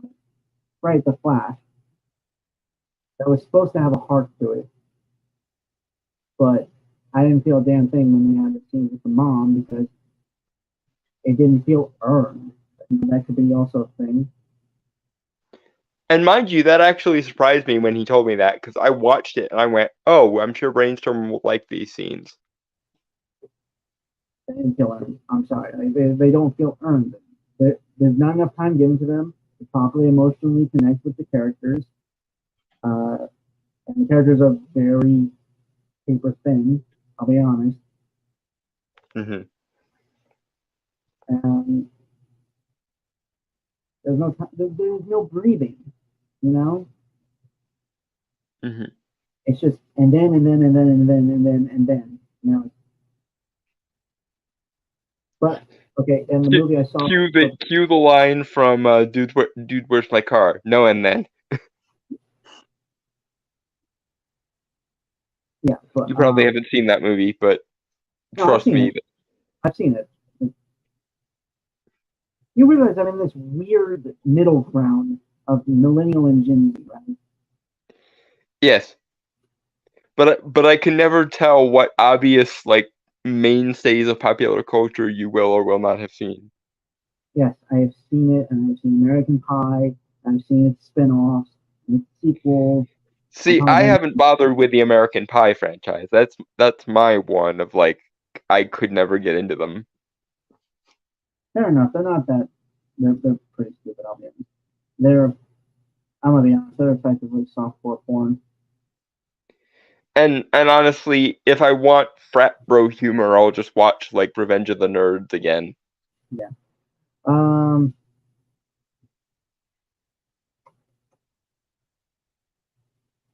But yeah, it's just like it's okay. If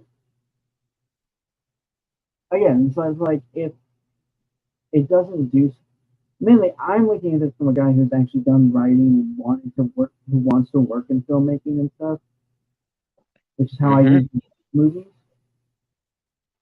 Mm-hmm. So if I'm looking at it from that perspective and not like from just a regular viewer, uh, yeah, it's going to be more difficult for me to like be affected by a movie. Although I will say I got emotionally invested in Transformers: Rise of the Beast, which if those characters are fantastic. See, that one surprises me, although I haven't seen that movie yet, so maybe there is something about that movie It's, that's it's, worth it's one of the better live action Transformers movies, which I realize again it's not saying a lot. the bar she is in the bedrock of the earth. No, but yeah, I like it. It's good. It's fun. Even if you don't get emotional with the film, which I doubt you would, it's it's good for Transformers. I think it's a good. It takes a lot for me to get emotional in a movie. Um, um, Yeah. it really does. It takes a lot for me to get emotional in a movie. I think the last movie I genuinely got straight up emotional with was Joaquin Phoenix's and Joaquin Phoenix's and Scarlett Johansson's Her from 2013. Yeah, you said. Yeah, you told us that one thing. There may have been one or two movies since then that I got emotional with. I can't think of them off the top of my head. Yeah, it's very similar. I don't get very emotional all the time. I can tell if a movie's good and if I don't like get emotional. I mean, But obviously, I got emotional during the Doctor Fate death scene in Black Adam, but that's just because I am a Doctor Fate simp, and Pierce Brosnan did a surprisingly good job in that movie. anyway, you know, unless you had anything to say. No, go ahead. Okay. As a former military service member, she said that being a woman in a male-dominated space took a significant mental and emotional toll. It was part of why many of the movie's themes felt validating to her experience. Uh, it just was really moving me, and it really made me sad to feel that I am doing everything that I can to really step into who I am as a woman, she said. And then I'm having to leave my partner behind, not because I want to, but because he just doesn't have the bandwidth to follow me. Or he's fucking being an idiot because you're judging someone on how they react to a fucking movie. Also, being as you're a person from the military, kind of think you probably resemble Ken more than you do Barbie. So there's that. Maybe your problem is that you couldn't empathize with Ken. Moving on though. It's still loading. That was in that article.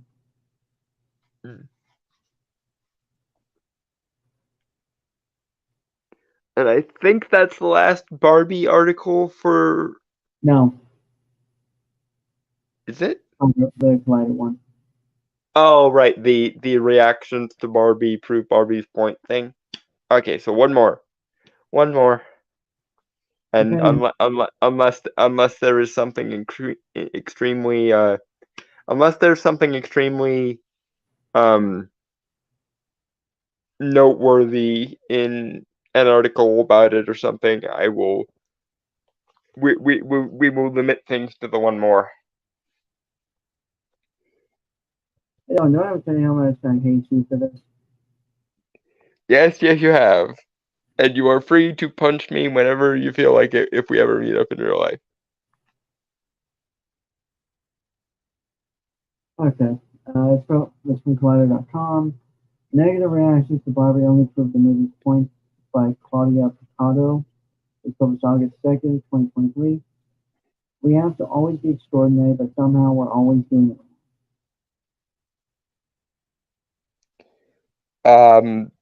No. If there were negative reactions to Barbie, it was because of the heavy-handed moralism and socio-political gobbledygook. And even then, quite a lot of the reactions to Barbie were good, but they were good because that people viewed Ken as the protagonist rather than Barbie. Moving on. Uh, uh, it's only been in theaters for just under 2 weeks. Again, this came out at the beginning of the month. So. But Yeah. Greta Gerwig's Barbie is already the movie of the summer. It's earned almost $800 million globally and recently broke the record for the highest Monday gross for a one-release film, previously held by The Dark Knight. Barbie has received largely positive reviews from critics and audiences alike, but it's hardly gone without both good faith criticism and contempt from those committed to disliking it before it even hit theaters. And by the way, update, this movie is now up to at least $1.2 billion at the box office. Oh, that is the beast that we believe. Yeah, Rise of the Beast barely made it to 500 million. Fucking bullshit. It's also bullshit that it's also bullshit that it's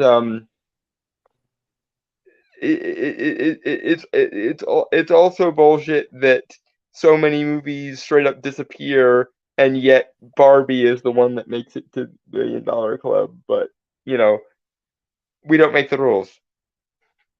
The Twilight and 50 Shades of Grey audience showed up to Barbie, so they it ended up with that level of money, just more because of inflation. Moving on. The film is a sight to behold, with a massive ensemble cast, elaborate musical numbers inspired by classic movie musicals of years past, and a standout performance from Ryan Gosling. But it's the film's underlying message about the inherent contradictions of womanhood that has connected with audiences of all ages. Part of Barbie's thesis, Brendan Glee's American Forever, and passion speaks to the Barbies, is that women can never win in a world ruled by men. Always simultaneously too much, yet never enough. Reactions to the film are proving this point in real time, with some accusing it of being man into woke, others lamenting it not being feminist enough and throwing away the idea that Barbie as a concept even be redeemed. Yeah, my dear. That was only one of the tertiary messages that the movie was trying to go for, let alone all the messages that the movie ended up inadvertently going for. Because the this idea of yours that the world is run by men is false. The the world is stewarded by men, but usually on the behalf of women and children, and or their public, their customer, their audience, etc. Men do very Men very rarely, if ever, do things on their own behalf or on the behalf of some kind of universal manhood. Um, like there are people who do things for their individual sake. There are people who do things for the sake of their loved ones and their families, but there is almost no one who there is almost no man who does things on behalf of all mankind or manhood. And even then, when they say mankind, they usually mean humanity in general. They don't mean men specifically did X. Moving on. Yeah. How Barbie will shape Greta Gerwig's career. Barbie has undoubtedly been a huge fan for Gerwig, who co-wrote the film with his partner and frequent collaborator Noah Baumbach. It's on its way to grossing $1 billion, broken the opening weekend record for 2023, and earned uh, Gerwig the biggest debut for a film directed by a woman, beating out previous holders such as Captain Marvel and Wonder Woman. Don't put Captain Marvel and Wonder Woman. They are not on the same fucking tier. What they're comparing them in terms of box office, though. They're not. That wasn't a quality comparison. That was they made similar box office numbers comparison. I still stand by what I said.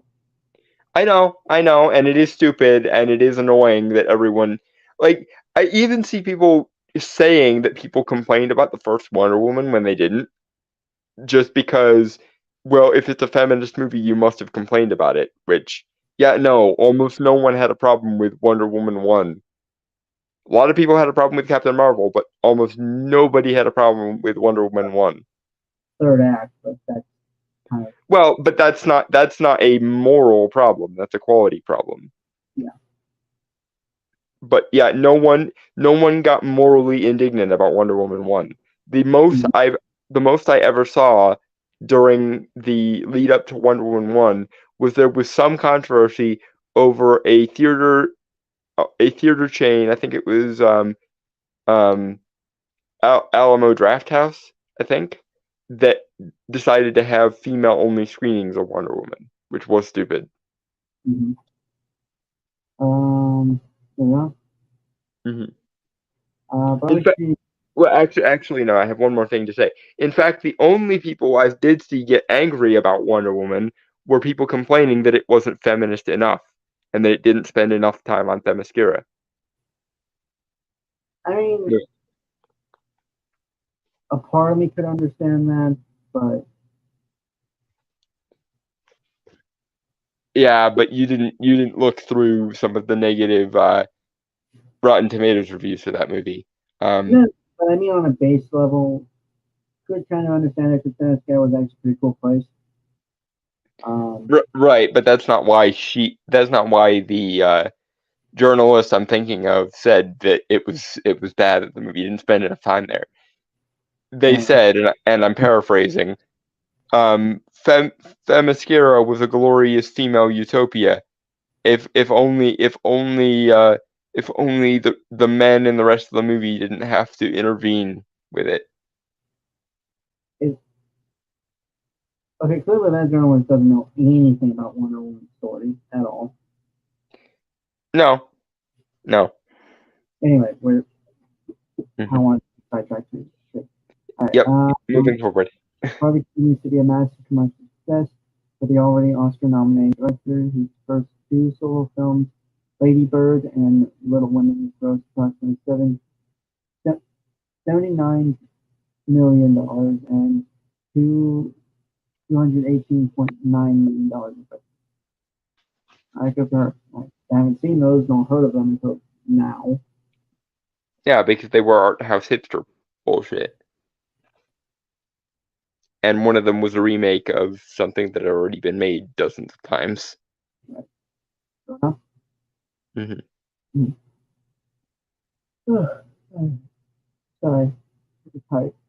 With some fans of Gerwig celebrated her interpretation of Barbie, it appeals to a broad audience and the greater opportunities she can present with. As a result, others lamented her decision to move beyond small-scale films with the intention of becoming a big studio director As her agent Jeremy Barber revealed to the New Yorker earlier this month, Warwick co-wrote Disney's upcoming live-action Snow White remake starring Richard Ziegler, and her next directorial venture will be two film adaptations of The Chronicles of Narnia distributed by Netflix. Some called her Yeah, good so, luck with that. If you try to force feed that feminist nonsense into Narnia, the fan backlash will be something for the ages. I've never read the books. Well, no, actually, no. I did try to read the actual first book of the series. Magician's Nephew. Yeah, never got to finish it because I got it from my school's library. Mm-hmm. I never bothered to get into them either. Really, I've watched a lot of lore videos about them, and I have fond memories of the first movie, but it's the heavy-handed Christianity of it all, dude. Like you know how allergic I am to ideological propaganda, and that franchise beats the Christianity in with a hammer. There.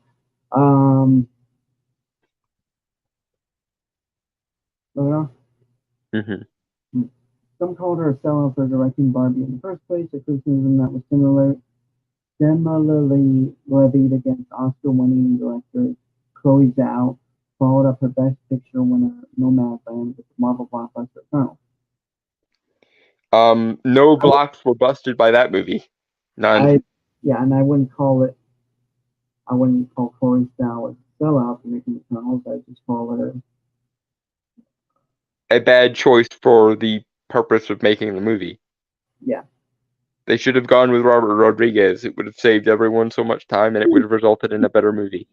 I feel like she could have worked for something in Marvel's IP, but I don't know what.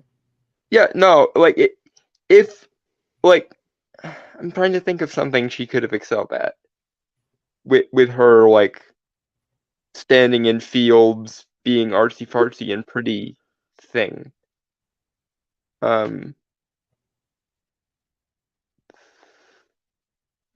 She probably could do okay at a Wolverine movie because he's got the whole lumberjack thing going on. He's a very stereotypical soldier type figure. Granted, it's never going to be as good as Logan, so it's always going to be measured against that. But Wolverine, I stand by that movie. I stand by the movie Wolverine. It's not bad. It's nowhere near as good as Logan, though. I still stand by it. Anyway, moving on. Reactions from both critics and fans to Gerwig's career ambitions prove just how true Gloria's monologue is to the experience of being a woman, especially one in a position of power or in the public eye. Perhaps not intentionally, Gloria's words speak directly to the kind of criticism Gerwig has been subjected to from every direction when she said, "We have to always be extraordinary, but somehow we're always doing it wrong." It's true that the years she spent writing, directing, and starring in indie films is what built Gerwig into the multi-hyphenate he is today. But why shouldn't she aspire to be a big budget director like her Barbenheimer counterpart, Christopher Nolan, who saw his own success via existing IP with his Batman trilogy? Well, here's the thing. Here's the thing. This isn't a criticism being levied at her by the grassroots people, not by the plebs. This is a criticism being levied at her by other artsy-fartsy, out-of-touch art house twats. Because there's this stupid fucking backwards assumption in Hollywood that you can't have a blockbuster that's meaningful on its own terms, and that the only way to be real art or real cinema is to make something deliberately boring that will deliberately spite the audience at every turn. That's where this is coming from. That and the feminists who believe that beauty standards and appeals to things like quality and aesthetics are harmful affectations of the patriarchy and need to be abolished. So, frankly, my dear, those criticisms of her are coming from her own camp, both from the cinephile front and from the from the feminist ideological moral front. None of the plebs, the people who would criticize the movie Barbie on its own terms, are criticizing her for switching from art house bullshit to a movie people would actually want to see. So if you have a problem with people criticizing her for that, take it up with the Martin Scorseses of the world, or take it up with the Gloria Steinems of the world, will you? Because you're acting as though this is a criticism being levied by the quote unquote toxic fandom, when in actuality it's a criticism being levied by the exact same cinematic and academic aristocracy that she was trying to pander to in the first place. Which might tell you something about who actually you should be pandering to, Greta, if you were being honest with yourself. Maybe the people who want you to do art house schlock and only art house schlock and don't ever want to see you apply those standards to blockbusters aren't your friends. But never mind. Maybe I'm being a heretic again. I'm always doing that. Chrononaut says, for a Chloe Zhao comment, no, she needs to create her own characters and make a movie about that. No, I don't agree. I don't agree with that. I hate that straw man too. You can create meaningful stories about characters that already exist. And this assumption of, oh, you always have to be striving to create new and original characters and you can never work with characters that already exist is complete bunk. Is complete bunk.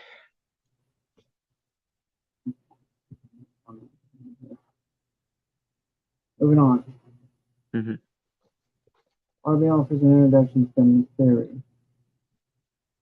News that Gerwig would be directing Barbie raised eyebrows among some fans of her previous work, as many had discarded Barbie as something representative of an outdated ideal that forced and capitalized on gender stereotypes. But still, we were all interested to see Gerwig's take on it. The film's teenage human character, Sasha, voiced by Ariana Greenblatt, voices this perspective in a much different speech than the later given by her mother, Gloria. In meeting Margot Robbie stereotypical Barbie for the first time, they expect to be saying or inspiring generations of young girls. Sasha lays out all the main criticisms women have had of Barbie for decades. She accuses her of promoting unrealistic body standards, getting the feminist movement back 50 years, and even going so far as to call her a fascist, a joke Mattel reportedly wasn't too fond of. Yeah, I can imagine why. Because it's probably baseless and fucking bullshit and idiotic. Well, the idea is that traditionalism itself is fascism, because the idea is that the nature of society for thousands of years has been inherently authoritarian. And so It's fucking dumb. I don't care how they try to justify it. It's fucking stupid. No, it is. I'm just trying to explain to you how they got from A to B on their stupidity. No, I get it. Again, I'm not going to retract my statement of it's fucking dumb. So. Yeah, no, the literally everything we don't like is fascist, and literally every possible interpretation of the definition of fascism is equally fascist. It is just bullshit. That being said, unironically, because of the nature of the matriarchy of the Barbie world and the second class citizenship, homeless nature of the Kens, even though the movie is trying to portray that character as well-founded but wrong, the movie's version of the character is actually more arguably fascist than any other iteration of the character. Which is funny to me. Mm-hmm. Giant Turtle, I really hate the cult of the new, especially since it's actually the cult of the novel, at least in entertainment, and nothing too similar is, so something too similar is just as bad, and you eventually wind up wanting to actually do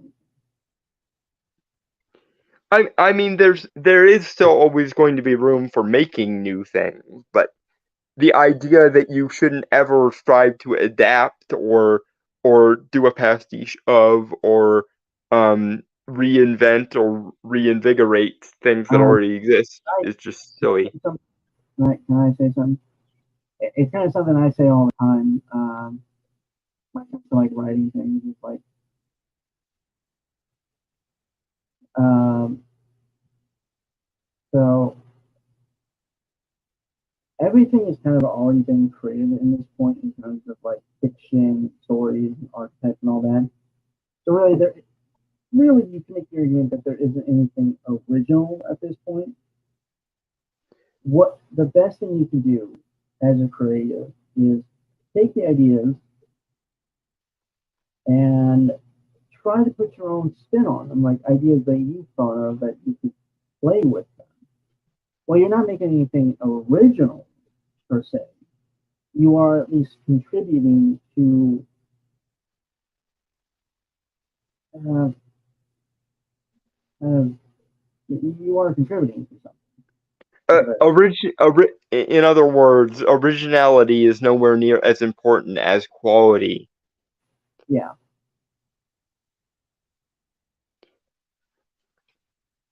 If you can make the most beautiful painting ever possible, that doesn't mean that well the entire medium of painting is now dead because we can't ever top it, or everything else will only ever compare to that one thing.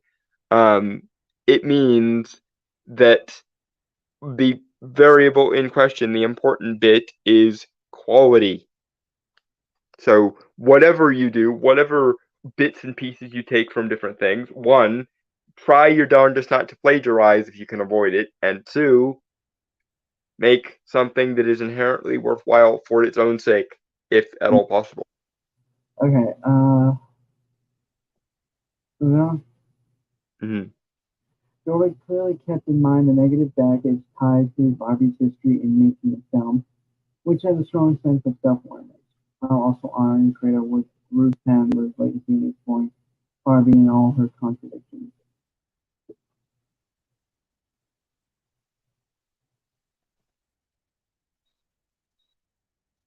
While Sasha's speech was part of the film's way of reckoning with Barbie's problematic history, Gloria's monologue represents the heart of Barbie's philosophy. Not particularly groundbreaking stuff for viewers who have engaged with feminist theory before, but it's a succinct reminder of some of the more surface level, overtly infuriating parts of living as a woman under the patriarchy. Meant to educate Barbies who are experiencing the patriarchy for the first time in their previously utopian Barbieland run by women, on why it's still harmful. Her speech and the film at large is a solid clear-cut patriarchy 101 for younger women or anyone to engage in critical feminist thought. Sweetheart, you don't live under the patriarchy because the patriarchy doesn't meaningfully exist, and that's why the patriarchy as it is portrayed in the movie is such a gleeful straw man. The patriarchy by the feminist definition doesn't exist. There are patriarchies in the anthropological sense. But here's the thing about patriarchies in the anthropological sense. They're not structured along the lines of a Hegelian thesis antithesis setting, i.e., the anthropological definition of patriarchy usually refers to a system in which men hold public and overt power, whereas women control the homestead, the moral pecking order, and the covert systems of power that usually revolve around moral or sentimental legitimacy. It is feminism and feminism alone, buttressed as it is by the Hegelian dialectical view, that views the genders as teams or opposing armies or opposing entities. I.e., insofar as men run things, they don't run things for men. They run things on the behalf of, as it ever was, women and children. And women hold a spectacular amount of what's known as covert power. And the funny thing about overt versus covert power is overt power is accountable. A king fucks up, his head winds up in a basket. A queen encourages her king to fuck up, and she's probably still going to live long enough to stoop the next guy, raise his child, and depose him. Shakespeare didn't make up Lady Macbeth out of whole fucking cloth, folks. And Hillary Clinton was not the first puppet master wife woman. The yes dear syndrome is not a 20th century invention. When men alone on paper had the right to vote, they voted for their entire households and for their families. Does anyone want to dispute the notion that in many cases, in those times, a man cast the vote that his wife insisted that he cast so that he didn't go hungry the next night? Because here's the other thing: in the before times, before the Industrial Revolution, women had this thing which was referred to as the power of necessity, i.e., because women were the cooks, the laundresses, and doing most of the utilities or the household chores. If you didn't toe your moral line, you didn't eat, because it was the women that were in control of the cooking. God damn it. And this is not a new or revelatory thing. This is how it has always been, because men hold overt power on other people's behalf, and women hold covert power, in theory for the sake of the moral pecking order, but in practice very often for their own sake personally. Sorry, I didn't mean to cut you off. Mhm.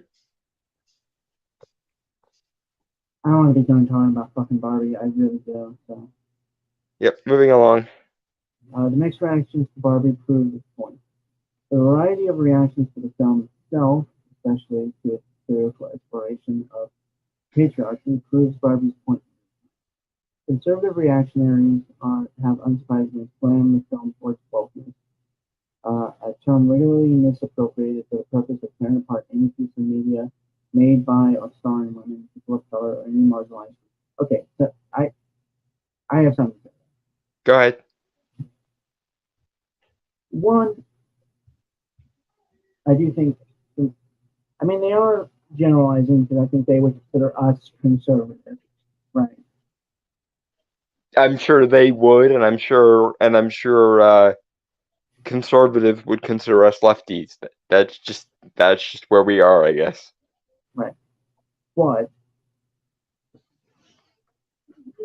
I do think there are certain people that they aren't wrong about, the reactionaries, that do kind of misappropriate. The issue, Yeah, more. Hold on, sorry. Go ahead. The term wokeness or woke or whatever, besides being grammatically incorrect, yeah, it can often be misappropriated. Granted, the issue with it is often when it is used to describe a piece of media that does have that is made by or stars women, people of color, or marginalized groups. They're often not. They're not quality. They're not qualitative. Qualitative. Yes. They're not well made. Now, granted, there are movies that I myself that I have watched that have been made by women or star women or people of color or marginalized groups that are well made and very enjoyable to watch. Like as far as Black Panther, and it does have flaws, it actually is enjoyable. Mm-hmm. Because of a lot of things.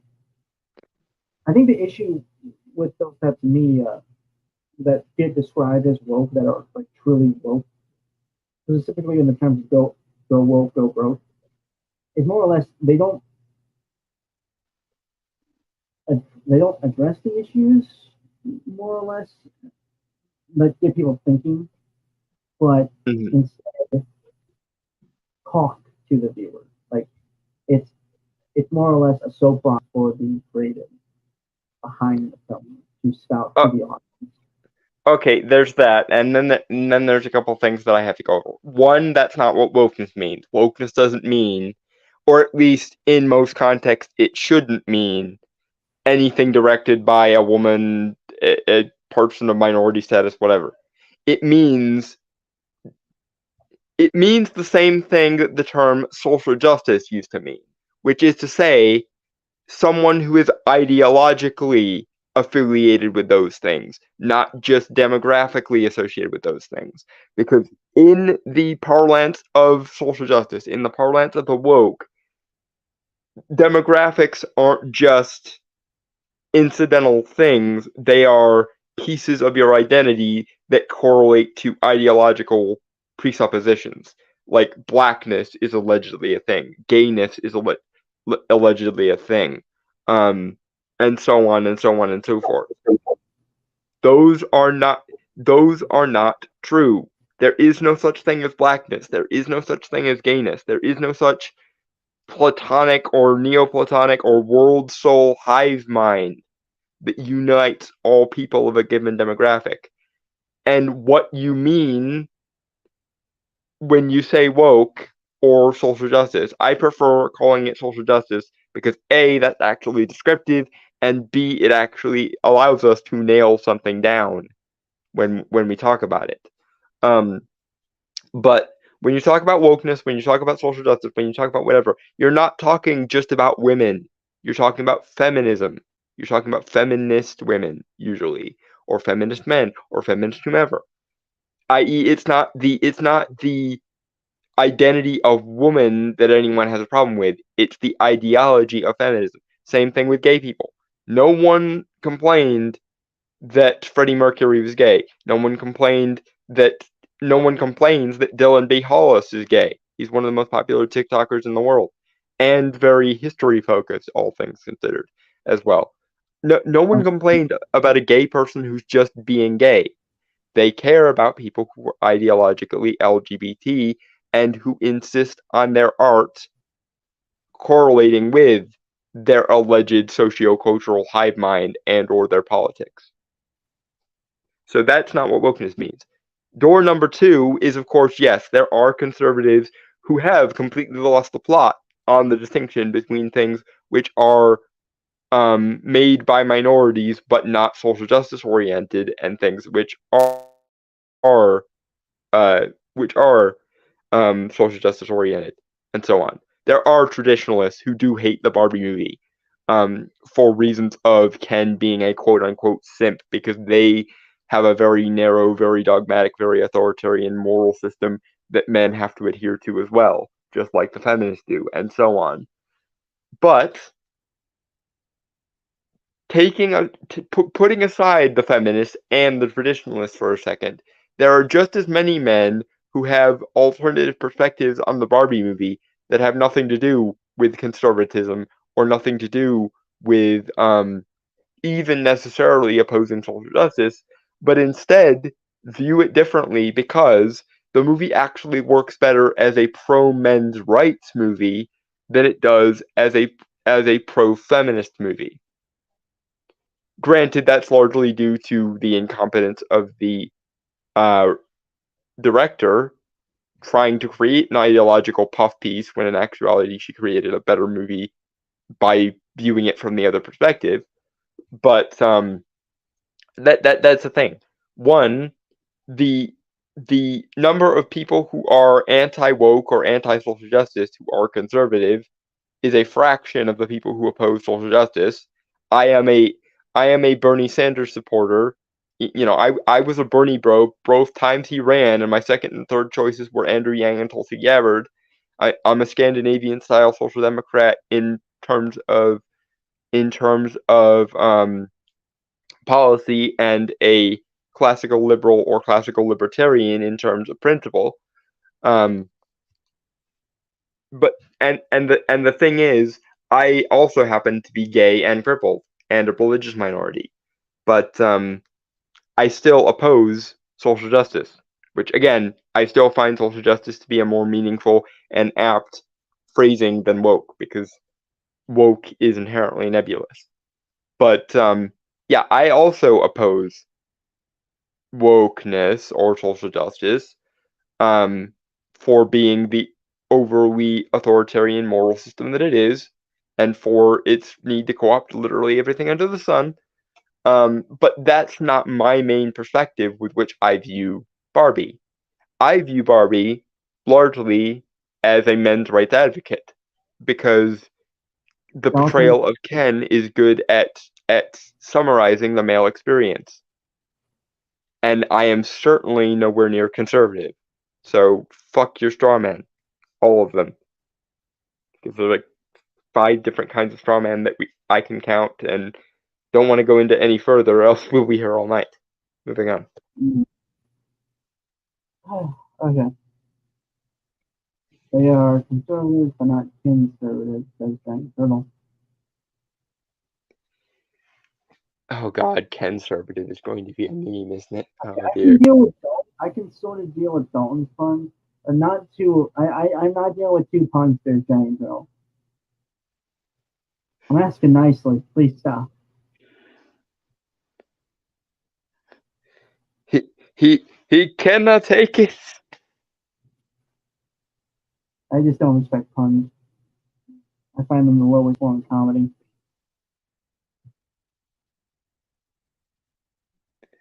Well, you have to eat the low-hanging fruit sometime, or else it rots. I could just shoot it.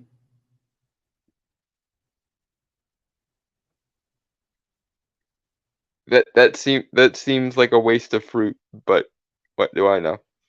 I don't like fruit. That's right. You do have that weird hang-up about fruit. Conservative commentator Ben Shapiro posted a 43-minute long tirade against the film, calling it an angry feminist claptrap that alienates men from women and setting several Barbie and Ken dolls on fire. Florida Congressman Matt Gaetz also found the time to weigh in on the film after attending a premiere with his wife, using it as an excuse to be vocally transphobic while publicly posting over Margot Robbie. Okay, so I got some things to say. Mainly Ben Shapiro. No one really gives a fuck what he has to say. I'll be fully honest. Yeah, the dude's an idiot. The only reason he was ever relevant back in the day was because he was friends with Milo Yiannopoulos, and now that Milo is basically not a public figure anymore, there's literally no reason to pay attention to Ben Shapiro, even if you're a conservative. Matt Walsh does the whole conservative stick better than Ben Shapiro does. And like I said, I don't really care about the traditionalist opinion of the Barbie movie any more than I care about the feminist opinion of the Barbie movie, because both these sets like to put men in some kind of qualitative box where they have to check 1,001 different boxes of manhood, otherwise they get knocked back down to boy or just scrubbed from the record entirely. And frankly, as a men's rights advocate, I don't hold with encouraging traditionalism or feminism, because both of them prioritize humans' tendency towards gynocentrism and viewing men for what they do and only what they do, and focus on women as value objects to be valued for what they are and not what they do. And I don't hold with this. I don't hold with either vector of this bullshit dichotomy. Men have sentimental value regardless of their ability to do things or their competency, just like women do, or at least in theory they should. And frankly, we should prioritize women's sentimental value just the tiniest bit less so that they don't get carte blanche to literally do with their men whatever they feel like. I don't know, Daniel. I actually like dad jokes. Like they're so bad that they're funny. I just don't think. I just think puns are kind of easy. Like it's pretty common term sorts of comedy. That's why I don't like it. It just doesn't really come off as like there's a lot of effort put into it. To me, at least.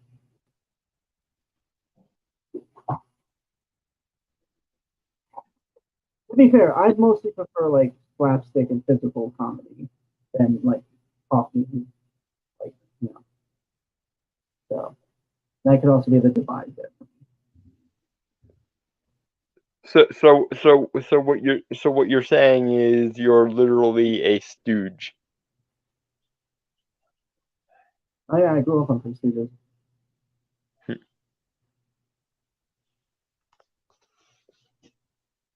Now the question is between you, me, and Dragon Turtle, which of us is Larry, which of us is Mo, and which of us is Curly or Shemp?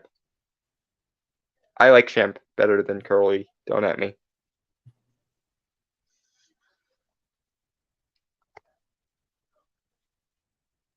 I feel like I'm Mo just because I'm very angry, or I have to deal with the eccentricities of you and everyone in the chat all the time. Hmm. Hmm. And I suppose I'm Larry because I'm the guy who comes up with all the ideas. Although, in fairness, you are more respectful of my ideas than Mo is of Larry's usually. Because usually Mo just takes Larry's ideas and doesn't credit him. Mhm. So I guess by process of elimination, that makes Dragon Turtle curly, or that Which does sort of work actually for him probably. move on. Hmm. With all the backlash the film has received from conservative pundits, someone unfamiliar with Gerwig might enter the theater expecting to see a much different movie than the one described, with some critics on the opposite end of the spectrum voicing their disappointment. Metro, you've never seen Three Stooges? we're, I guess we're tying him into the Ludovico technique chair. Um, okay, hold on. Let me restart that. With all the backlash the film has received from conservative pundits, uh, someone unfamiliar with Gerwig might enter the theater expecting to see a much different movie than the one described. With some critics on the opposite end of the spectrum voicing their disappointment that the film wasn't feminist enough, its least generous critics may consider it nothing but an excuse to sell toys, while others see it as even being too kind to men. Regardless, Artie, isn't that the radical feminist thinking some critics painted it as and wanted it to be? A fun yet introspective portrait of womanhood in all its contradictions. In other words, it's a movie that pissed off both the traditionalists and the feminists. I'm liking it more actually as a result of that. Mm-hmm. But just so we're aware, if anyone thinks that that movie was too kind to men on purpose, they are fucking delusional. Because I can look at it and see a men's rights movie because I know enough about men's rights issues to see Ken as a good, serviceable portrayal of male vulnerability. But the movie the movie that was intended was definitely hyper feminist. Like straight up out of Bell Hooks, Eve Ensler, or Gloria Steinem levels of feminism. So anyone who thinks that that movie is being too kind to Ken on purpose are fucking delusional. I'm sorry. There is no two ways about it. I can't even intellectualize it any further than that. If you think the movie is trying to be kind to Ken, then you either have way too much faith in authorial control of the art they make, or you are delusional. Because insofar as that movie is kind to men at all by way of Ken, it is because of the gender switcheroo that the movie is trying to do and failing miserably to do accurately, because and only because feminism itself is back to front. And therefore, when you put it backwards, it actually starts to make more sense than less. Moving on. My final paragraph. In true Gerwig fashion, Barbie mourns the loss of innocence that comes with understanding the realities of living in a patriarchal society, but also celebrates relationships between women particularly that of mother and daughter, which inspired the creation of the doll in the first place. A wide variety of reactions Barbie has inspired proves the film's point that it's impossible to win as a woman in a man's world. But Barbie doesn't resign itself to pessimism, and instead emphasizes the love and joy that permeate the memories involving Barbie dolls for so many.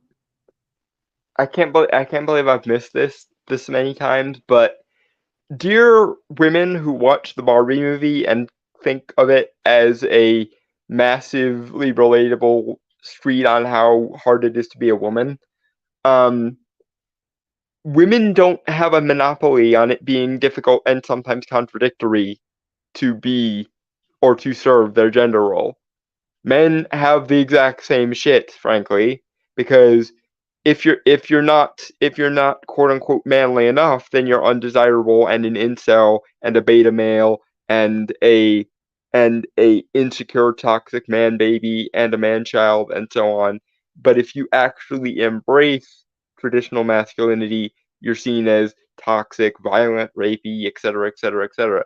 And if you're a sensitive male feminist type, you will be loathed by literally everyone. If you're a sensitive MRA type, you are the fucking devil to nearly everyone, including the traditionalists who would have you in the real man box. Um, and if you say, fuck it, I don't care, I'm just gonna do my own thing, they'll call you a slacker, they'll call you a dropout, they'll call you a nerd, they'll call you a hipster, they will call you literally anything if you are an atypical man who decides to do atypical man things. So, yeah, no, the very idea that women have come away from this movie thinking that they're thinking that the sometimes contradictory demands of womanhood TM are any more taxing um or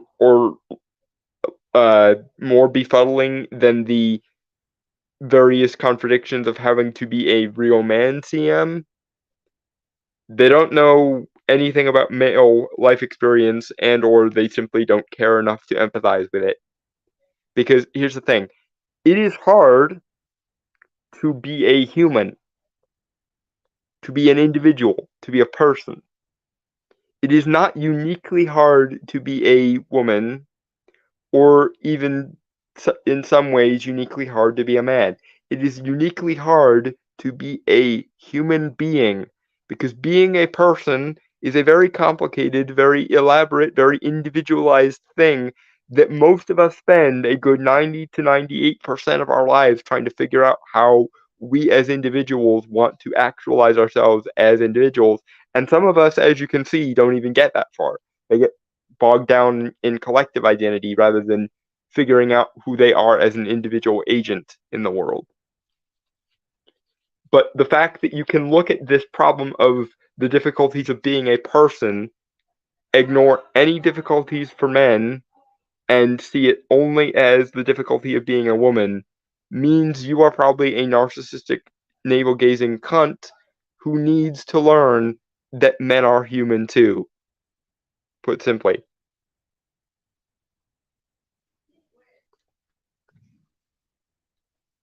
Moving on.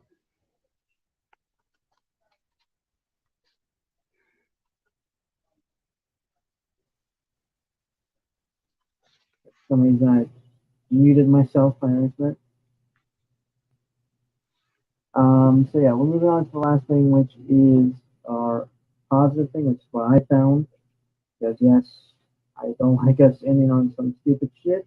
And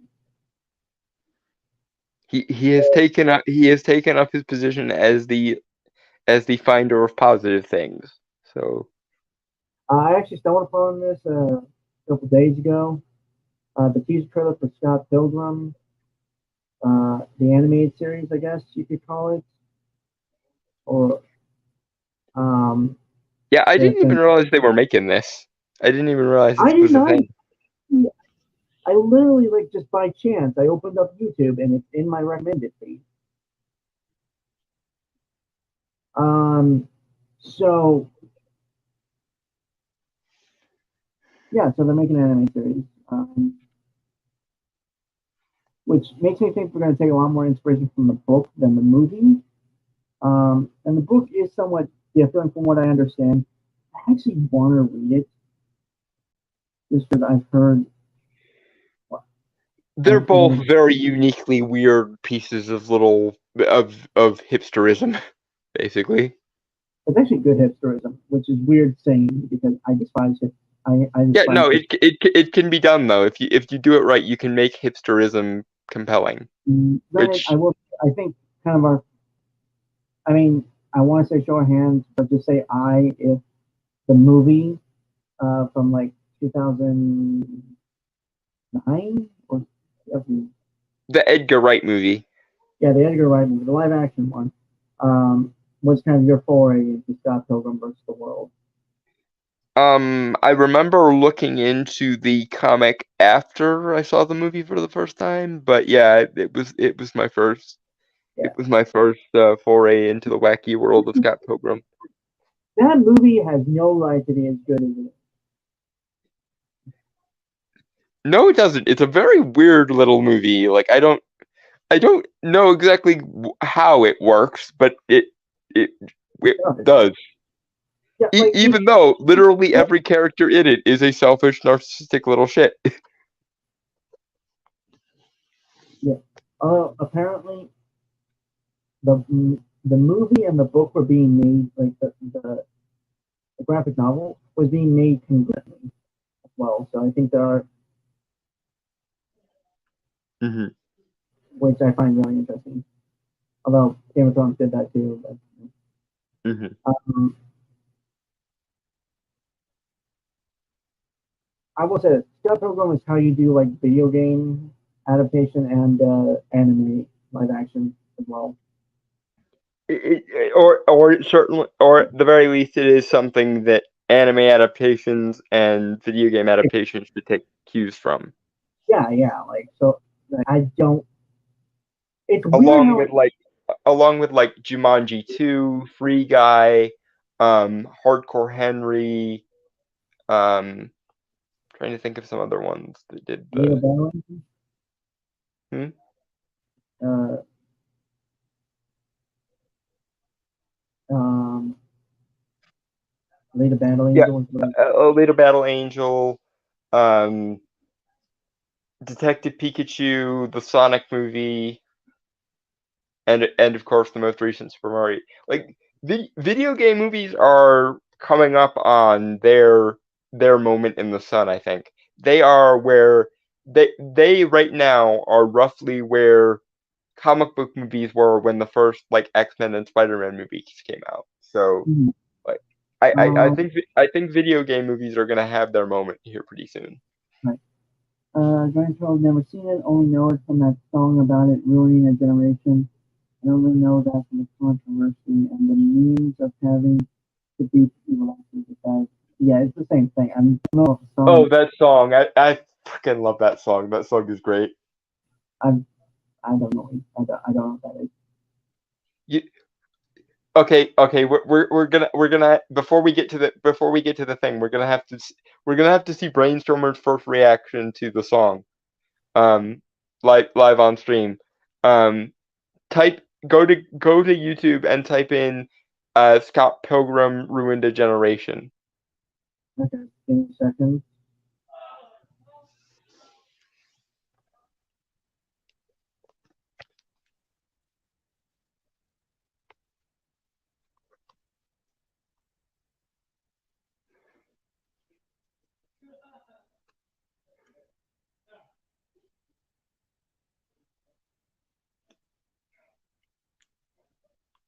'Cause I fucking love this song so much.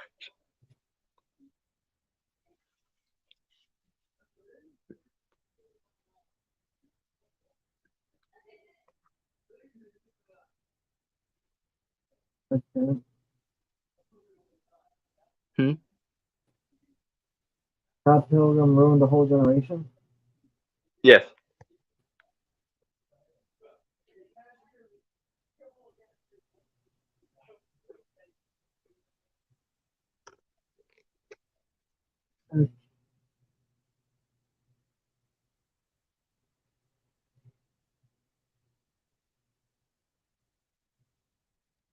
Okay. Should I? Dragon Turtle, do you remember who the song was by off the top of your head, so that he clicks on the right one? Because I don't remember the name of the guy off the top of my head. Negative XP. There it is. Yep. I'm looking at it. I don't know if you want me to like share it on here. Yes, we have to capture Brainstormer's first reaction to this song. The song is great. Give me a second.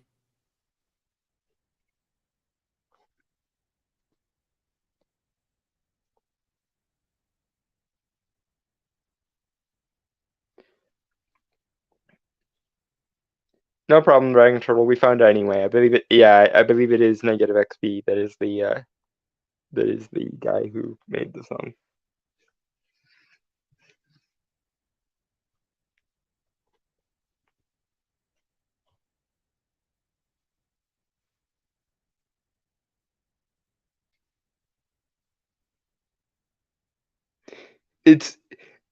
It's probably gonna sound bad to begin with, but keep in mind it's an intentional parody of like 90s songs.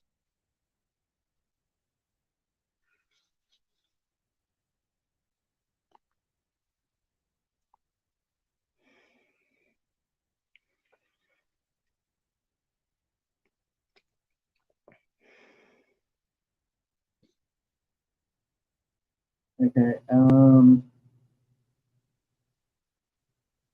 All right. So. Okay. Share it 1 second. Audio. Go. And obviously, I'm going to stop every 20 seconds.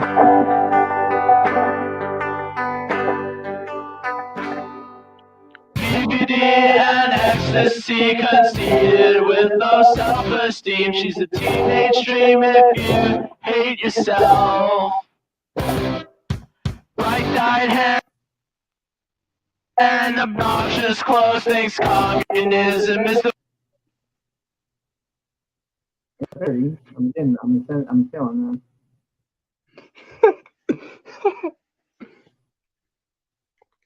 Okay, but continue. It's hilarious.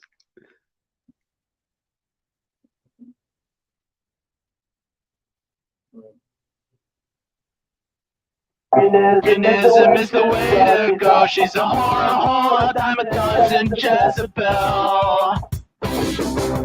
Fluoride mine and SSRIs, 1,000-yard stare for all those guys that you fucked and sucked before you came along.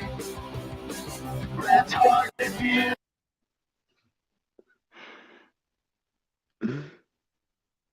Banana.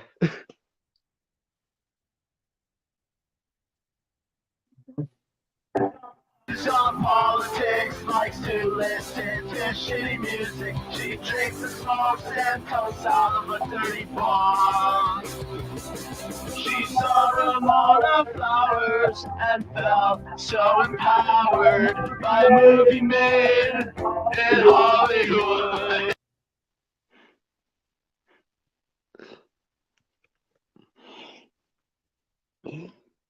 Oh God.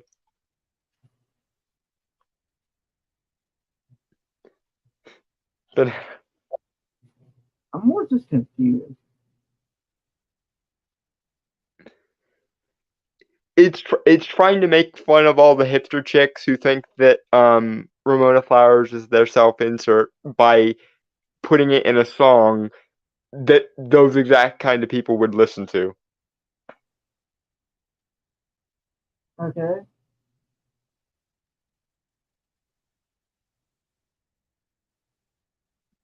And of course this is the hilarious bit that we're about to come to. Banana. It's an eviction, someone's daughter, like a lamb to the slaughter. But honestly, I'd still hit if I could.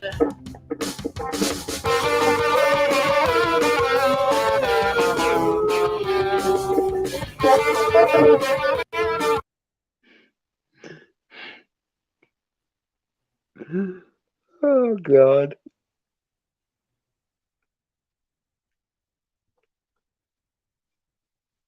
I don't know.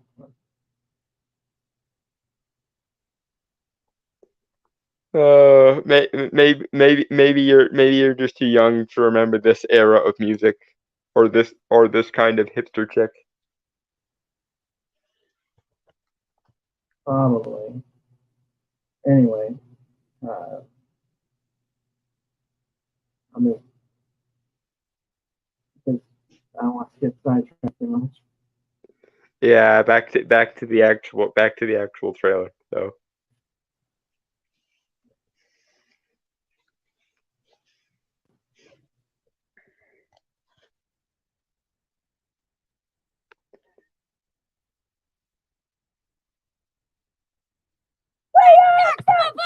Why the fuck?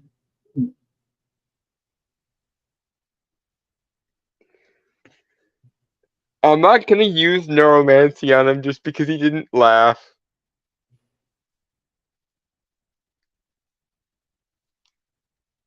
Besides, I don't want to hurt his brain. He somehow considers me his best friend, and I'm not fucking with that. Okay. Um,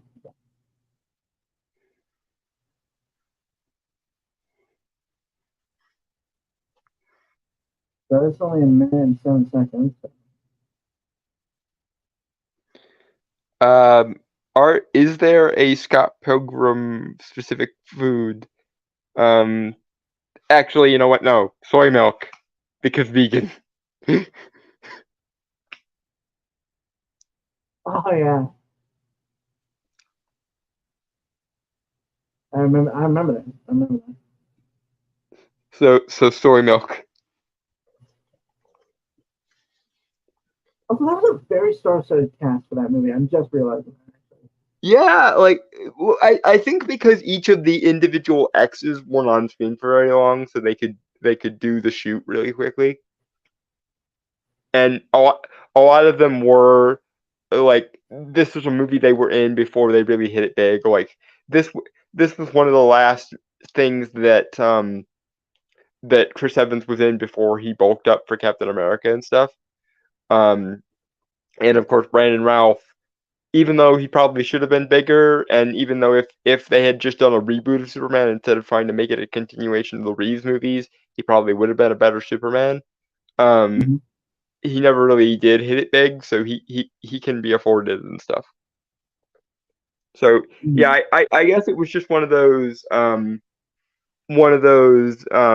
the right movie at the right time where you could still afford movies or names that would become big before they became like a thing individually. Yeah.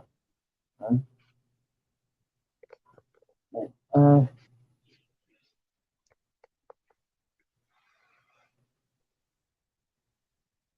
I don't even want to say it because it makes me want to puke.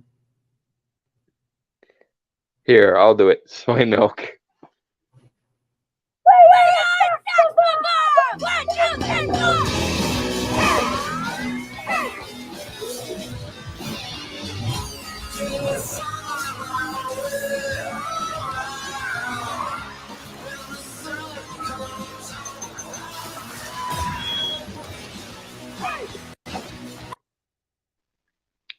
This is very anime.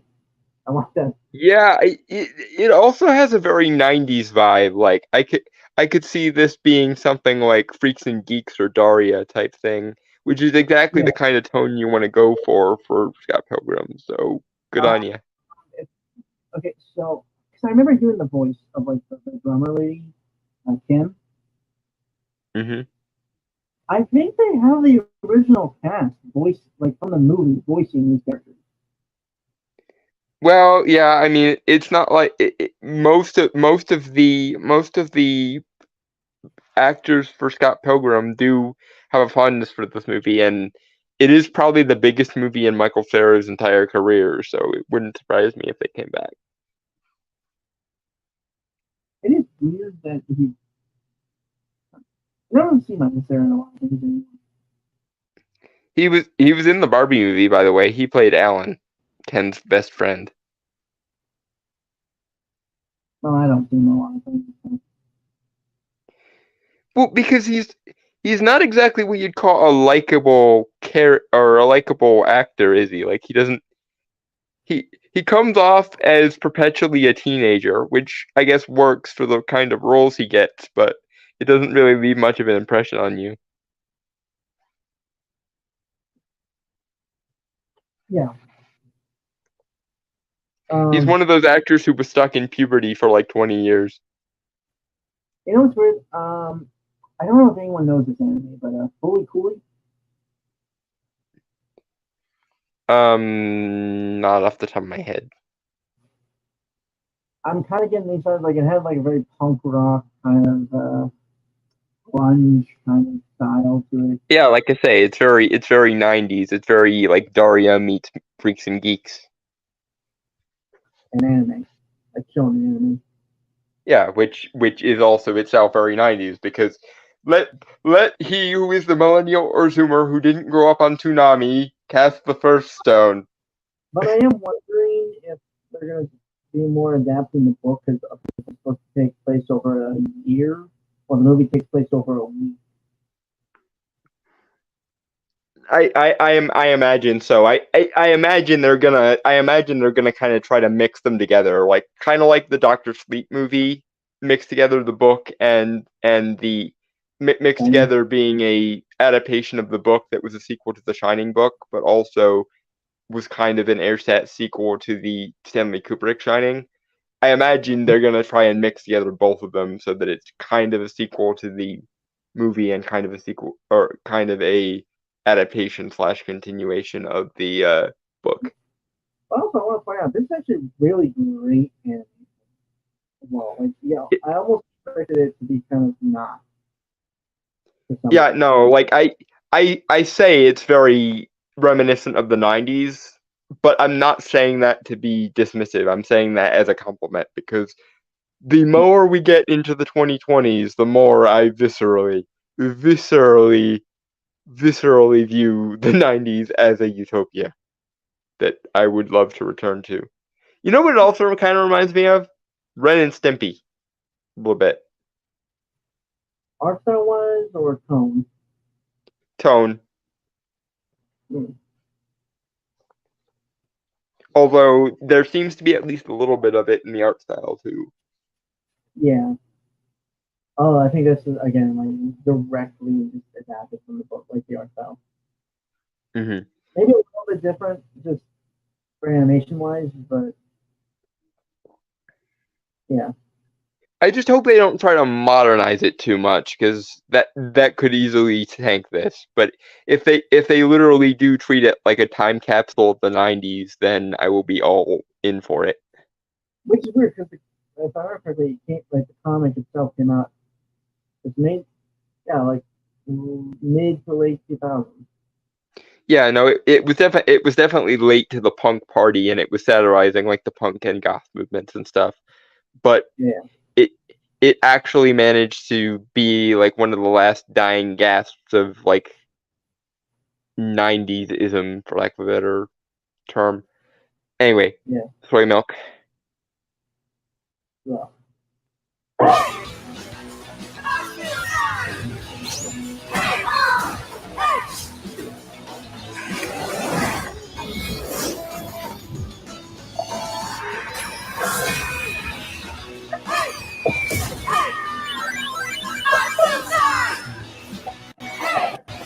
You know what it also reminds me of? You remember the show Kappa Mikey on the Nicktoons Network? Yeah. I'm getting Kappa Mikey vibes, which again is a good company for Scott Pilgrim animated adaptation to be in. Yeah, like it really is. Like the original cast of the movie is back to voice them. Okay, this is awesome. Please don't fuck it up by trying to modernize it too much. Please. I feel like it's gonna be more crazier and weird than the fucking movie, which is saying something. Well, because animated setting, and the movie had budgetary restrictions, whereas this one I don't think will, probably, at least not relative to like animation. This is also a series. Which means they'll have more time to set up more weird. Yeah. Which, again, given that this is kind of a pastiche of all my favorite like 90s isms, be it the Darias and Freaks and Geeks and Ren and Stimpy's and Kappa Mikey's and so on, or be it the obvious, anime influences and video game influences, because again, if there is a single millennial or Zoomer who didn't at some point get partially raised by Toonami, but he cast the first stone.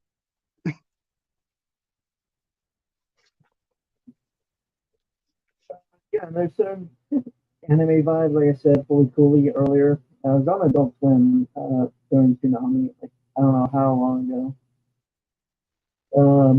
It was a weird anime. And also, I don't know if you've ever heard of this one, but Killer Scissor 7? What's it called? Scissor 7? I don't think so.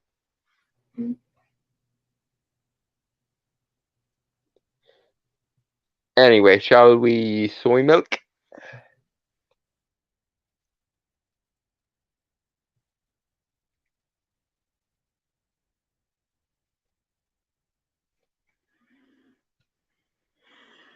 Every time you say that, I know. As a lover of milk, it bothers me a little bit too. But I just keep thinking of Brandon Ralph and the scene of no vegan diet, no vegan powers, and it makes me happy all over again. You were once a vegan, and now you will be gone.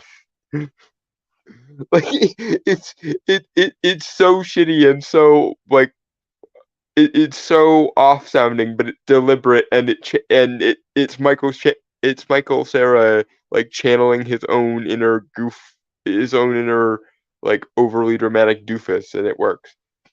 But yeah, so soy milk. you know.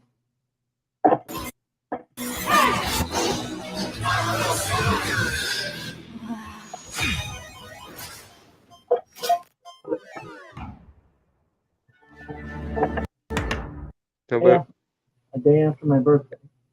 And it's Netflix. I guess Netflix decided to give you a birthday present. I'm not getting Netflix, so. I'm half tempted to just give you our Netflix password so you can use it and you can watch it on mine. But they cracked down on password sharing, so I don't know if that would get us in trouble or not. I appreciate the thing. I mean, I appreciate it, but I don't want to be. I don't want to impose that. Like I said, well, between the Scott Pilgrim show and the Castlevania Nocturne that's coming out, it seems like they're actually doing stuff that it would be a shame for you not to see. So, yeah, it looks good for a teaser, but sometimes that good trailer or a good teaser hides a shitty thing. So cautiously this is true, which is why I implore you, I beg you, Netflix, please, for the love of God, don't modernize it and don't social justicize it. I want my throwback to the 90s time capsule thing, which is that's exactly what you're selling, and that's exactly what I want. I want my return of things like Daria, Kappa Mikey, Freaks and Geeks, Ren and Stimpy, and etc. Like, please just gives me the hit of 90s. I need the hit of 90s to remind me when things didn't suck. So with that, folks, I want to say goodbye and aloha, avida, sayonara, peace, cheers, and keep it 90s or fuck off.